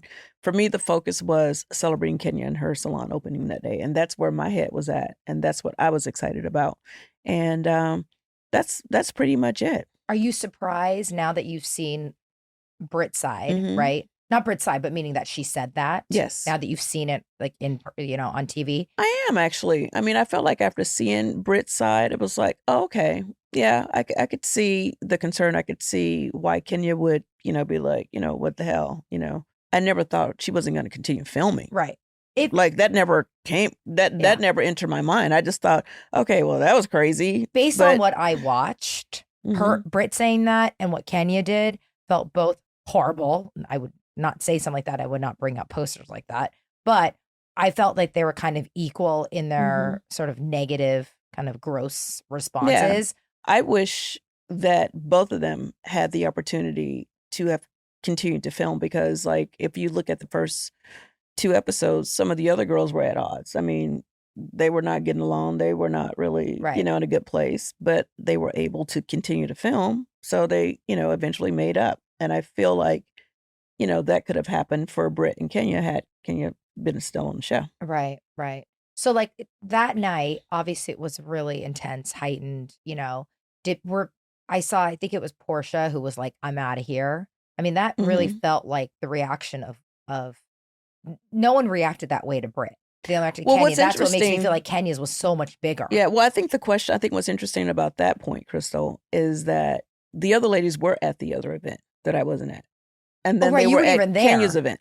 It wasn't even in here. You weren't even there. Seeing the people's reaction that were actually both places. My version is a little one-sided because I just saw what I saw, but I wasn't there. Right. So I don't know if anyone tried to talk to Britt or whatever. Like I literally only saw what the bros saw. Right. Which I think was important for them to show that.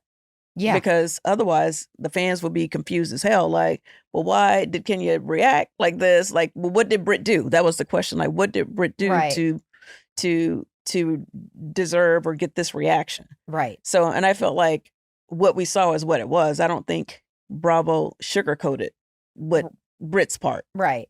Well, I think there's a lot of points to that. And I think that's what's kind of frustrating about, I think, when people are like, why is Cynthia only doing, because you were only there for one and she's your actual friend. Yeah.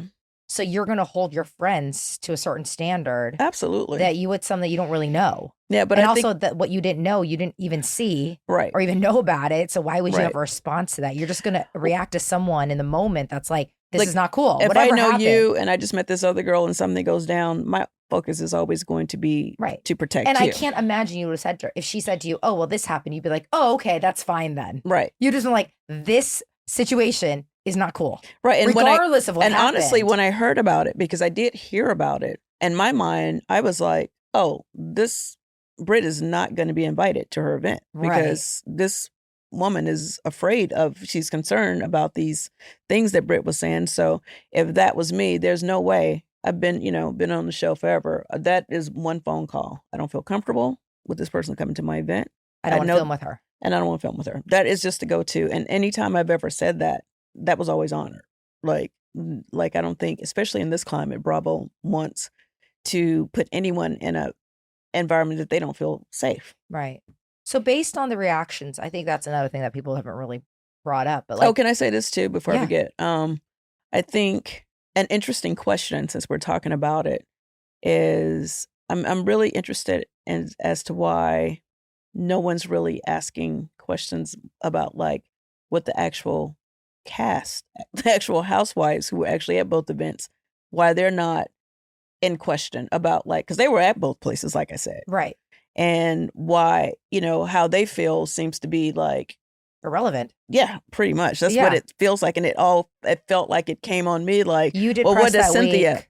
yeah, what does Cynthia think? Right. And, why? And again, I wasn't doing that specific. I knew I was going to do Watch What Happens Live at some point, but it wasn't like, please pick me to do that episode. It was literally the hardest episode to actually to sit in. Like in a perfect world, the only person that should have been on there for that episode was Kenya, to be honest. So she could just speak for herself. Right. I mean, I think what you're saying right now and what we're kind of, it's coming up to me now is all those between, reading between the lines, like that episode had nothing to do with you. None of it had anything to do with me. And yet you spent the whole week doing press about it. Yeah. And you were only at one event. Well, I think it's interesting because what I'm seeing on social media, it seems like, again, even coming from Kenya's village or whatever, it seems like there's no real energy or focus on what the other ladies thought. Mm-hmm. Only you. I mean, well, maybe like you said, that's why you held her accountable, because you're like her person, like, you guys are friends and you guys know each other. Well, I definitely feel like my friendship with her is deeper than the other ladies for sure. But that's very clear. If you don't feel like whatever it is you're feeling that's making you upset, I don't think I think it's like, if it's a collective group, like I didn't just leave. Matter of fact, I stayed until it was over. And then I said to her what I wanted to say to her. Yeah. The rest of the cast pretty much walked out. Right. But I don't see people talking about that. Right. Right. It's not like, and it, it's like that doesn't seem to be an issue for her. Yeah. So. I find that really interesting because you only get your perspective because you were only there for one side. Yeah. Mm-hmm. And the girls, no one seemed to, what I find very interesting watching is because, again, as the audience, we're only given snippets. Mm-hmm. But what I noticed was the girls' reaction to her saying that and how they responded. Mm-hmm. I mean, they responded. It wasn't like it was nothing. Yeah. But Kenya's reaction was so much. I noticed it was like so big. Mm-hmm. So to me, that said something about the energy that, I'm saying, I think between Britt and I think Kenya. that's the reason why it feels like to me, Kenya's reaction was bigger because Kenya was not filming anymore after that. When Britt's situation, she still was allowed to film. So It just, I don't want to say it wasn't as big of a deal, but it was just a different It was treated outcome. as a different. It was a different outcome. One stayed and one left. So obviously the focus is going to be on, well, what happened with this that caused this person to not be around anymore. Did you think that there was something Kenny could have done to stay? Yeah. I mean, after doing outside of just not doing it in the first place. Outside of not doing it. I think because Britt did it and Britt did what she did. Yeah. And was able to she tried to apologize. I mean, I think always in those situations, like I'll say this a million times, we all make mistakes. Yeah. We don't always make the best choices. And then, hindsight being 2020, if you look back, it's like anytime that I've been in a situation where I've done something that I feel like, oh, maybe I shouldn't have done that. I don't feel good about this, whatever. I immediately requested to film so I could apologize. Because if it happens, and then I would do it off camera too. But if it happens on camera, you got to address it on camera. Got it. Yeah. That's how I would have handled it. Got it. And like just flipping it over, like if it were you and this was your friend and all this happened, like how do you think you would have responded? I would have said, what are you thinking? This is you would have tried to stop her from doing it if she told you. 100%. Yeah. I'd be like, this is a mistake for you personally, for your company, and actually for the show. Yeah. I think. Yeah. I don't think I would have necessarily thought ahead that she would have been like, stop filming. Yeah. Like, I don't think I would have No thought one saw that coming. I just was Yeah. like, that's the thing about filming a show like this. Like, everything you say is forever. Everything you do is forever. And I would be like, take a beat. Like, this is, you will never be able to erase this. Yeah. So is this something that you really want to do? Yeah. Right? Because if I were Kenya in this moment and knowing that she said, that Britt said what she said, now everyone's team Kenya.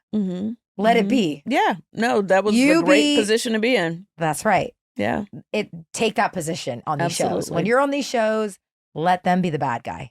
All right. You said that you watched What Happens Live. How did you feel about, I was asked a lot of tough questions. How did you feel like I handled those questions? I think you did great. I mean, look, you've done this for a long time. I could feel your stress though. I'm going to say that. I could feel your nerves. I could feel you were like, why am I here? Yeah. Because I felt that way. I was like, do you even see Cynthia in it for like a bop? Like, yeah. You know? I'm literally a friend of the show. Yeah. So one of the reasons why I enjoy being a friend is because I'm not in it like that. Right. I'm not a part of the heavy drama that, you know, comes with being a housewife. Right. They should have picked, who's the girl that filmed? Was it Shamia? Shamia. Mm-hmm. Did she have like a big bun? Oh, that's Kelly. Kelly's one of the new girls. Yeah. They should have had Kelly. Yeah. Kelly was the week before. Well, that was intentional then. So they said they can't have Kelly. They should have had Kelly because Kelly was there with her when she apologized. Kelly got to see. And she was at all of the events. All the events. Yeah. She was at everything. Now that it's so funny because when I used to watch Housewives in general or any kind of reality show, you don't really clock that not everybody's at everything. You just kind of watch because you get to, the audience gets to see everything. Yeah. But you weren't there for the Brit thing, for her to say that. People don't really figure that out. They're just like, oh, everyone knows everything. That's not true. No. You're like in the dark. So I found that Kelly knew everything. Yeah, and then there's a difference between someone telling you about it and then watching it back too. 100%. You know. So I thought Kelly would have made sense doing it. But yeah, well, the only thing about that is I love Kelly.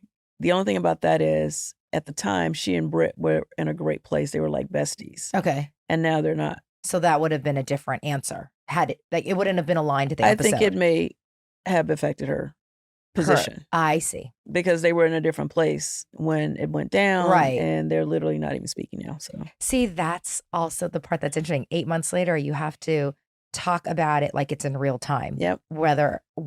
Regardless of where you are and how you're feeling. Yeah. And so, right, if she's someone that couldn't pretend, and she shouldn't have to pretend. Yeah. And the only other thing that I wanted to just make clear, because like with these interviews, it's very clickbaity. So, and then everybody don't watch the whole interview. They just watch the clip and then move on and then make their opinion. I do that myself, and I have to check myself. When I look at clickbait and I automatically believe something, I'm like, okay, stop. Like, that's not fair because that happens, you know? Yeah. So I then read the whole thing. Yeah. Some of the headlines I've been seeing is, oh, Cynthia clears the air about where she's at with her relationship with Kenya. She hasn't talked to Kenya since the event happened. Okay. So what that leads people to believe, if they don't read the article, is that I chose to stop talking to Kenya after the event. That's not what happened. Got it. Kenya chose to stop talking to me after the event. And I have to respect her space and her position. You know what I'm saying? I'm not going to be like, hey, you have to talk to me about this. Right. It's like, I get it. And I made it very clear, my phone is right here. If she ever wants to call. But you guys have texted talk to me since. Right after the event. Right. Okay. And then I went away to shoot the Hulu show that comes on April 11th on Hulu. Got to get out. You guys make sure you check it out. Yeah. When I got back. Because when I got back, it had just happened. There was no consequence. But when I left, I didn't know what was going to happen. Oh, if anything. Right. So then I go, and I'm like literally locked up in a house with no phones or anything. So when I get back, I hear that, she had been like suspended or whatever. So you guys leave the event. Yeah, when we left there, it's like a normal event of like big drama. Yeah, I mean, people, pretty much the whole cast walked out. But other than that, it's rare that, I don't think the whole cast has walked out of many things on Atlanta. So they walked out because they were just so shocked by it all. I would imagine so, yeah. Yeah. But like when you leave it, but it was like, regardless, it was still felt like a normal. Yeah. We didn't feel like we wouldn't be still all filming together. Yeah, it didn't feel like that. And then that ended, and then you left to do your show. Yeah. So then, by the time I came back, it all went down. Then I heard that she was not hadn't been filming or whatever. But even then, I still didn't think. I thought it was like, oh, maybe they're just, maybe she's not going to go on the trip or whatever. Like, I'm not thinking she's gone. Right. And then do you guys discuss it, or is it just like nothing happens? No, at this point, like there's no communication. I don't know I can't speak for the other ladies. Maybe she was, communicating with them, but at that point she had stopped communicating with me. But when you were filming the show, like when you continued to film, did you guys pretend like it didn't exist with what happened, or are you guys discussing it? No, we were told that she wasn't coming back. And then once that happened, it was like stop talking about it. Okay. Yeah, pretty much. That's crazy. And how was what was Britt like? I don't know what she went through after the whole thing happened. I just know that, and I don't know how quickly she started filming. You have to remember, I'm not a housewife, so I wasn't at everything. Right. I really wasn't. So by the time I came back in, she was back filming again. Kenya just wasn't there. Got it. And I don't know what she went through. I didn't talk to her during that time. Right. Other than when I saw her filming. Right. Were you surprised when you saw that Britt said that about the gun? Yeah. Because you've always talked like that she's like sweet. Yeah. I mean, my experience with her, which again was, at that time, I had only seen her a couple of times. Right. But since then, I've filmed with her a lot. I've only had a good experience with her. Right. But that's my experience with her. Right. But like you said, everyone makes mistakes. Everyone gets lit up. Everyone blows up at some point. Yeah, I was surprised. I was surprised by both. I was just like, what? Okay, that's crazy. You can't be talking about guns and whips and stuff. That's crazy. Yeah. It was a lot. It was a lot. I think it's sad for everyone because I think Kenya was great on the show. And one of the things that I keep saying too, it's like all the players were in place, and then we ended up losing one of the most valuable players. For TV. Kenya's TV gold. Yeah, she is. That's really too bad. The whole thing is a terrible situation. Yeah, and then we have to continue. The show goes on, and then it's like, okay. But you're getting the strays, girl. I am. Excuse me. I am. Sorry, I had a late flight last night. But, my only thing is, my integrity is very important to me. I'm always going to try to go on the side of right. And I wish none of this had ever happened. Yeah. But I'm never going to, I can't have friends that I can't hold accountable if I feel like they are in the wrong. Yeah. Or they just disappoint me in some way. I feel like I should be able to say that. You should. And it's the right thing to do it then and there. Yeah. Not later. Yeah. And I was the only person that said it then and there. Like, and then that was another thing like, oh, well, if you were a real friend, you would have waited and said it off camera. No, because you know what would have happened then? Then the feedback would have been, oh, if you're a real friend, you should have told her right then and there if you're a real friend. So it's like, you can't. No, you've done the show too long for losing. You don't have to worry about what the audience thinks. If it happens on camera, we have to have the conversation on camera. Yeah. And I think it's the right thing. And I think that people appreciate seeing a friend actually hold someone accountable. You can't just let that go. Regardless of what Britt did. It has nothing to do with Britt. Yeah. This is solely your friendship. And that's what keeps trying to be. People keep trying to be like, well, what did you feel about Britt? I wasn't concerned about Britt. I wasn't there. I didn't really know her like that. It really wasn't. I wasn't invested in her. Yeah. I was only, trying to protect you weren't even there. You didn't even see friend. It. That's what I'm trying to say. So it's like two separate situations. Right. And one I was not involved in. Yeah. One person I was barely getting to know. The other person I've known for years now. We have a friendship on and off the show. So my whole position was, I'm holding you accountable. And I said that in the scene. I don't know. I'm getting to know her, but I know you. Right. And this is not you. Right. This is not it. This is a time for celebration. But I think that's the disservice is that because you were not there with the Brit stuff, you probably said to her, don't say that. Like, you can't say stuff like that. To me, in that moment, in that time with us celebrating Kenya, I feel like that's where the focus should have been. Right. And she could have circled back to the Brit thing another time. Right. But that's, again, King is a grown-ass woman. Yeah. She can do whatever she wants to do. I'm not interested in trying to tell my friends what to do. But if I don't have a problem holding them accountable if I feel like they made a bad choice. Right. Okay. So we're going to leave it in the past because it is the past. Yeah. It's, I know this is entertainment for everyone else, but this is like people's real lives. These things are really happening. Yeah. And, it's not fun for me to watch this kind of stuff. It's not fun for me to talk about this kind of stuff. I want to make a fun show. I want to, as a friend, I just want to come and hang out with the ladies, have a good time, and then go back to my life. That's what I signed up for. And to watch this play out, it's just very sad. It's very sad because I don't think that's what season 16 was going to be about. Right. Well, I think what's hard is that you had to experience it in real time, and then this is always like the second round of it. Mm-hmm. But let's hope that it's, yeah, this is it, and the rest of it I'm assuming the rest is a little bit well, better. we continue to film, so I can't even remember what's coming up next. But I think this was what everybody was waiting to see. Yeah. So now they saw it. So all right. Yeah. Okay, we talk about the Hulu show that you got to I would hide love to. hide to. Yes, so got to get out. Premieres April 11th, which is actually soon. This week. Yeah. One thing I love about it is it's, I don't know if they call it a binger, but basically you don't have to wait each week to see what's going to happen. Oh, thank God. You can watch all the episodes. Okay. Get the popcorn and the margarita ready. So what is the premise? The premise is you lock 20 people in the house. It's like think escape room, which I suck at, of course. Like you and these shows where you have to get locked in is crazy. These houses. And where did you film? Like what country? I filmed it in Canada. In Canada. Okay. Yeah. And they put us all in the house. It's 20 people. And who'd you know? You would know. The only ones that you would probably know is Omarosa. Of course. The GOAT. Kim Zolciak from Real Housewives of Atlanta. Who, it was great being in the house with her because we were never friendly on Atlanta. Oh. We never really, no, I came on with Nene and she and Nene were at odds. So my loyalty was to Nene. Got it. So I just never got to really know Kim. Right. But what better way to get to know someone and be locked up in a house with them for a few weeks? Okay. So we actually, got a chance to bond and get to know each other, and she's great. Like I'm really glad that I got a chance to spend some time with her. We were roommates, so it was fun. So we were in it. Like, and is it nice? Mornings, the rooms? they were nice. It was a nice house. It was a nice house. And then Spencer Pratt was a part as well. Okay. Yeah. I find him. I used to watch The Hills. Yeah. I mean, he's their name comes up a lot now recently. Oh yeah, definitely. They're getting very popular again. Oh yes.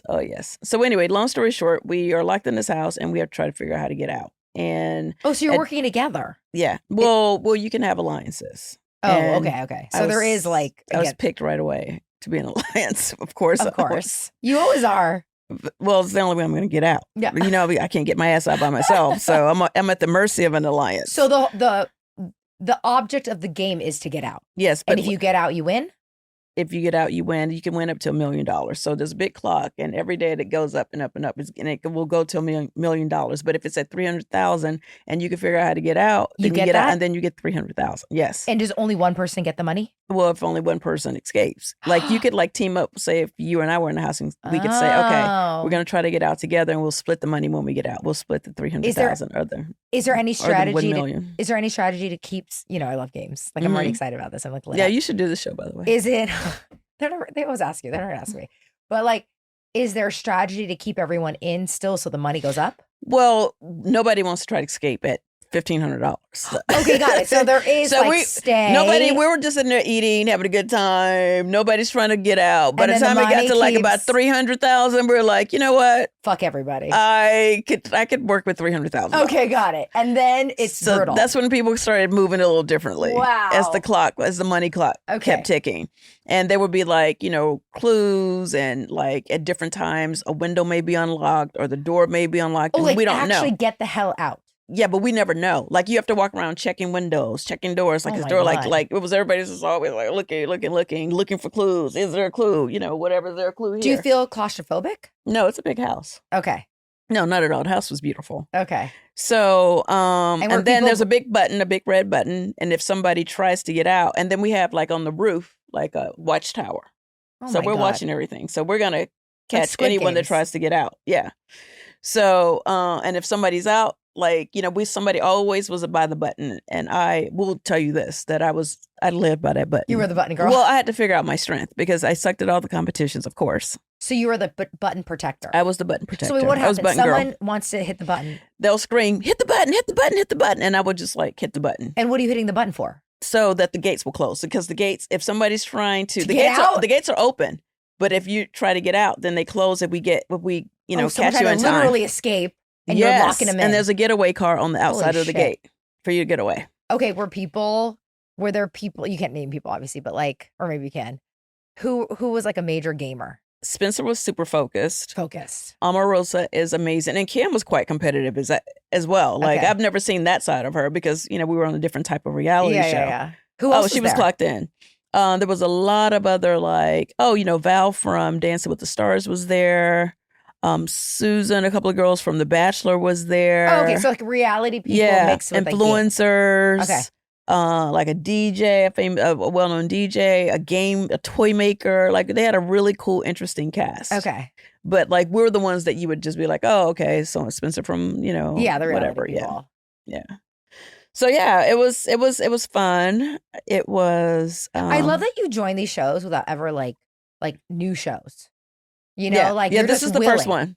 But you're like willing to try. Like, I would feel so like, that's the thing we were talking earlier about. Like, I feel like I would need to study a show and really know how to do it instead of like, I'd be like so confused. But I guess everyone's confused, Just right? throw me in there. I'll figure it out when I get there. You'll do it. Oh my God. Omarosa was such a polarizing person to me. I used to watch her on, what's his name show? So when she walked in, because I know her, but I don't, like, we know each other and like, kind of perfect. People, we never really get to spend like any real time together. Yeah. So that was cool getting to spend some time with her. But as soon as she walked in the house, like, she was like, I got you, sis. I was like, thank you. Oh my God, really? Okay. I have an alliance with someone. Yeah. How fun. And I have an alliance with someone else too, but I don't want to give it all away. No, you don't. You guys have to make sure you tune in and watch. Well, I can watch it this week and binge it all. Yeah. Okay. Yeah. I'm going to. You have to tell me what you think. God, you got me watching so much television now. I know. But you can watch what happens. Yeah, the rule is on Humble Break, if I'm on it, you have to watch it. If you're on it, I have to watch it. I am watching. I feel like we're just a step away from Traitors at some point too. I think they already casted the new cast, but maybe they'll consider one of us or both of us for next season. Year. God. It'll go fast. But I have to say, I watched Watch What Happens Live. Mm-hmm. Like we were talking about it. And although you were stressed out, it was very funny at the end. You could tell you were like, I don't know, you were drinking or you're nervous when you were talking about your 5 favorite people. Oh, yeah. And then Andy was making that you were here to bridge the Asian and Black communities together. Yeah. I love that. I was cracking up. And Max walked in watching it and he goes, oh, there's Cynthia. I'm like, she's bridging the gap between the Black and the Asian community. He's like, I know, that's why she's your partner. I was like, yes. He was like, thank you for your services. Yeah. It was so funny. You're like, who knew a Black and Asian person? I know. We just come from two different what is worlds. What talking about? We literally come from two different worlds. It was so funny. It was like, and I'm just very proud of the fact that we have I'm always like bragging about how much chemistry we have. Like, we literally couldn't be more opposite in so many ways. I know. We're able to come together on so many things, but he just got such a kick out of that. And by the way, that list was not in the order of friends. Oh, I know. Yeah. No, because I was like, when I gave the list, I was like, wait, is this like gonna make it seem like it's in the order of importance, how deep my relationships are? And they were like, yeah. I was like, well, then we got to say that it's not, because it's not, because some of these people at the bottom were like some of the people that I've known longer and have more history with.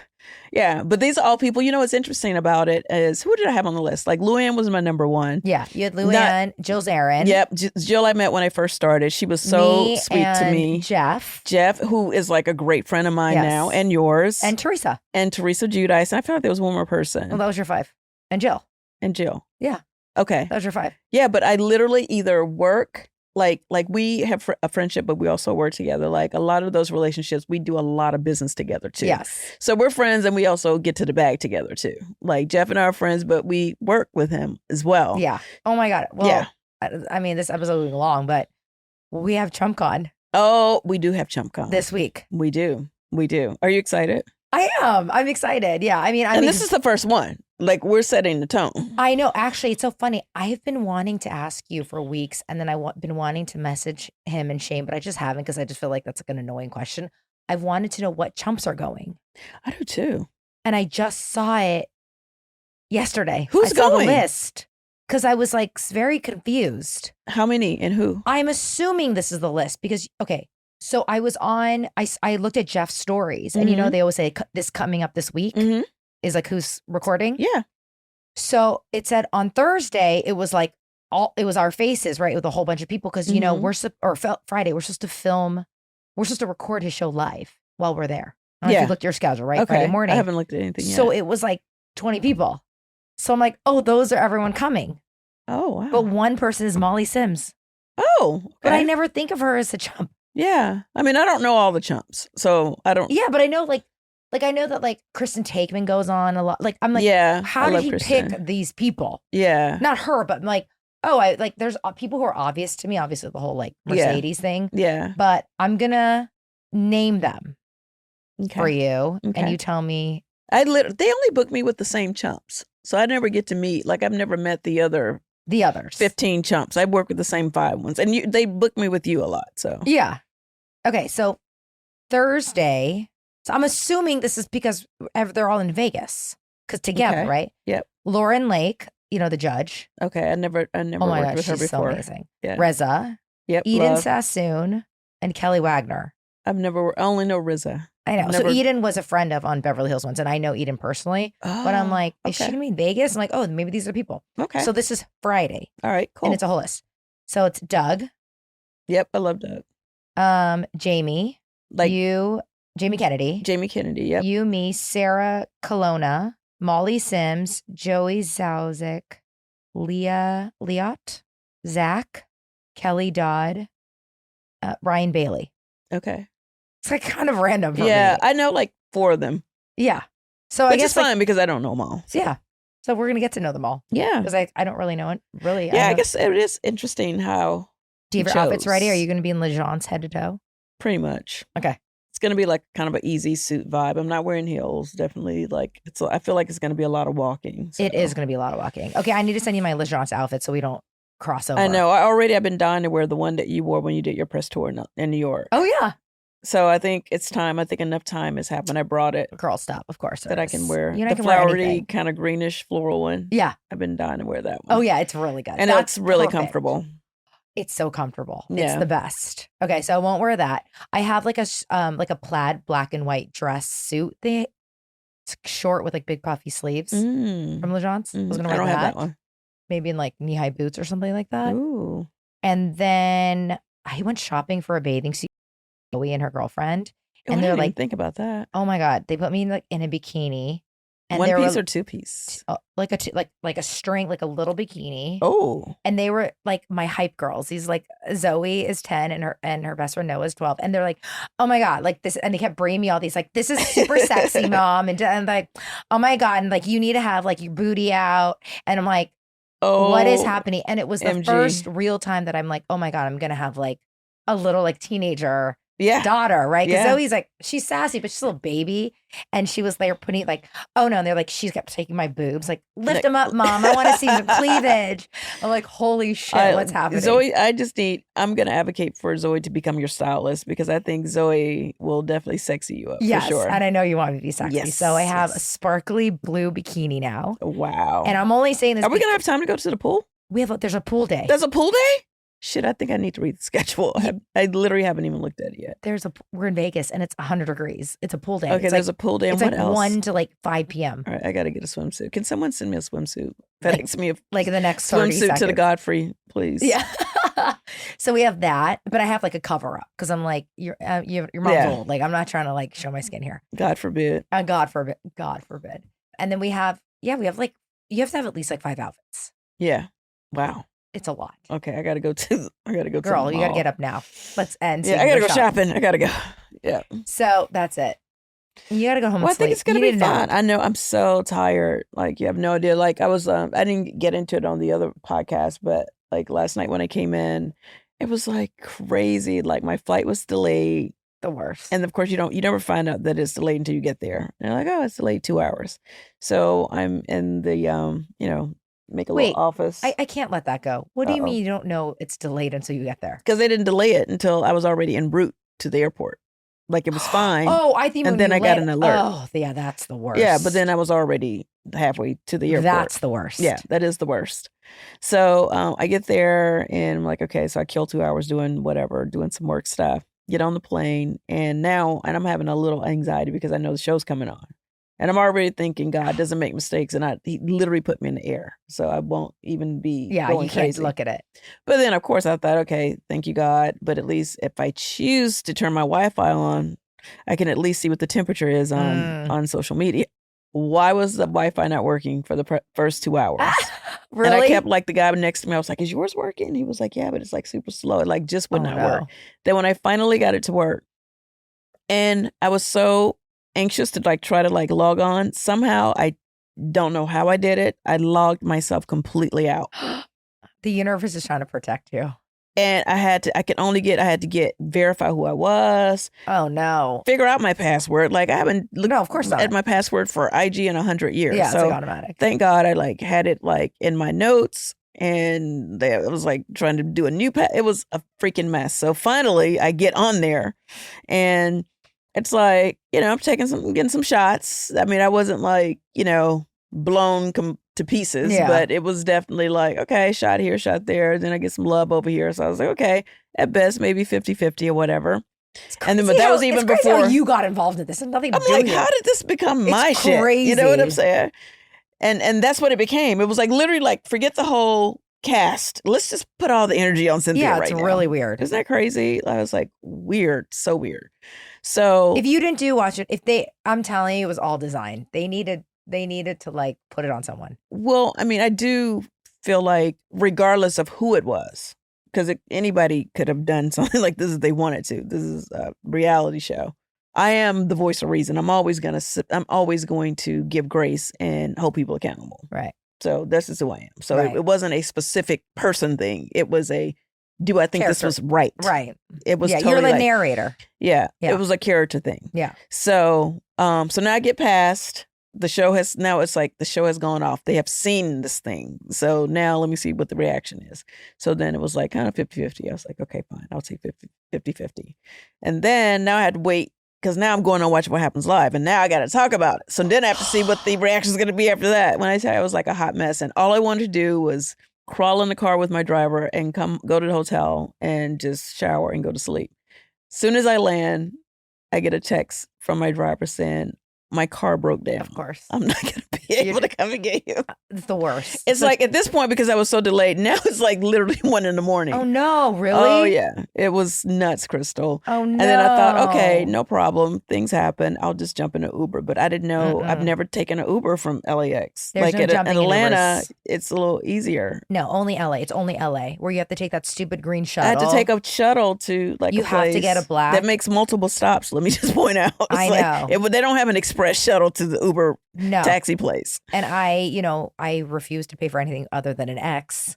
So the shuttle was free. I will say that. But I mean, you have to get to that stupid. Like they totally.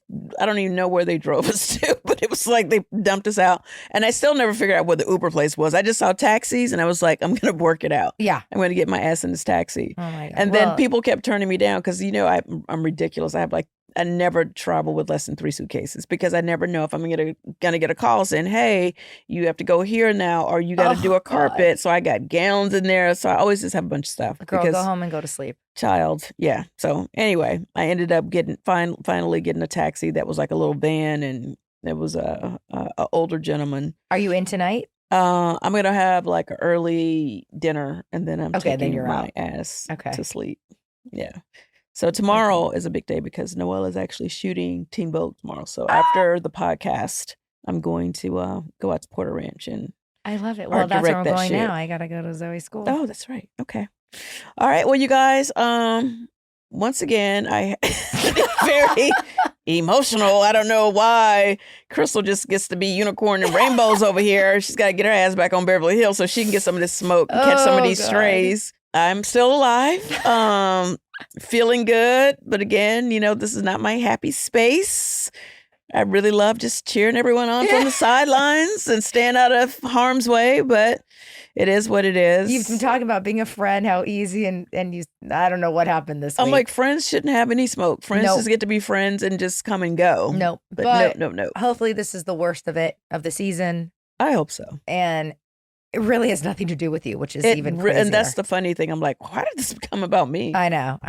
But it's always about Cynthia. So I love you. I love you too. And I missed you, so I'm happy to be back this week. Yeah, I'm happy your ass is back. We didn't even get to. You didn't get to tell me about your fabulous vacation. We will. I think I'm like 4 vacations behind. You are.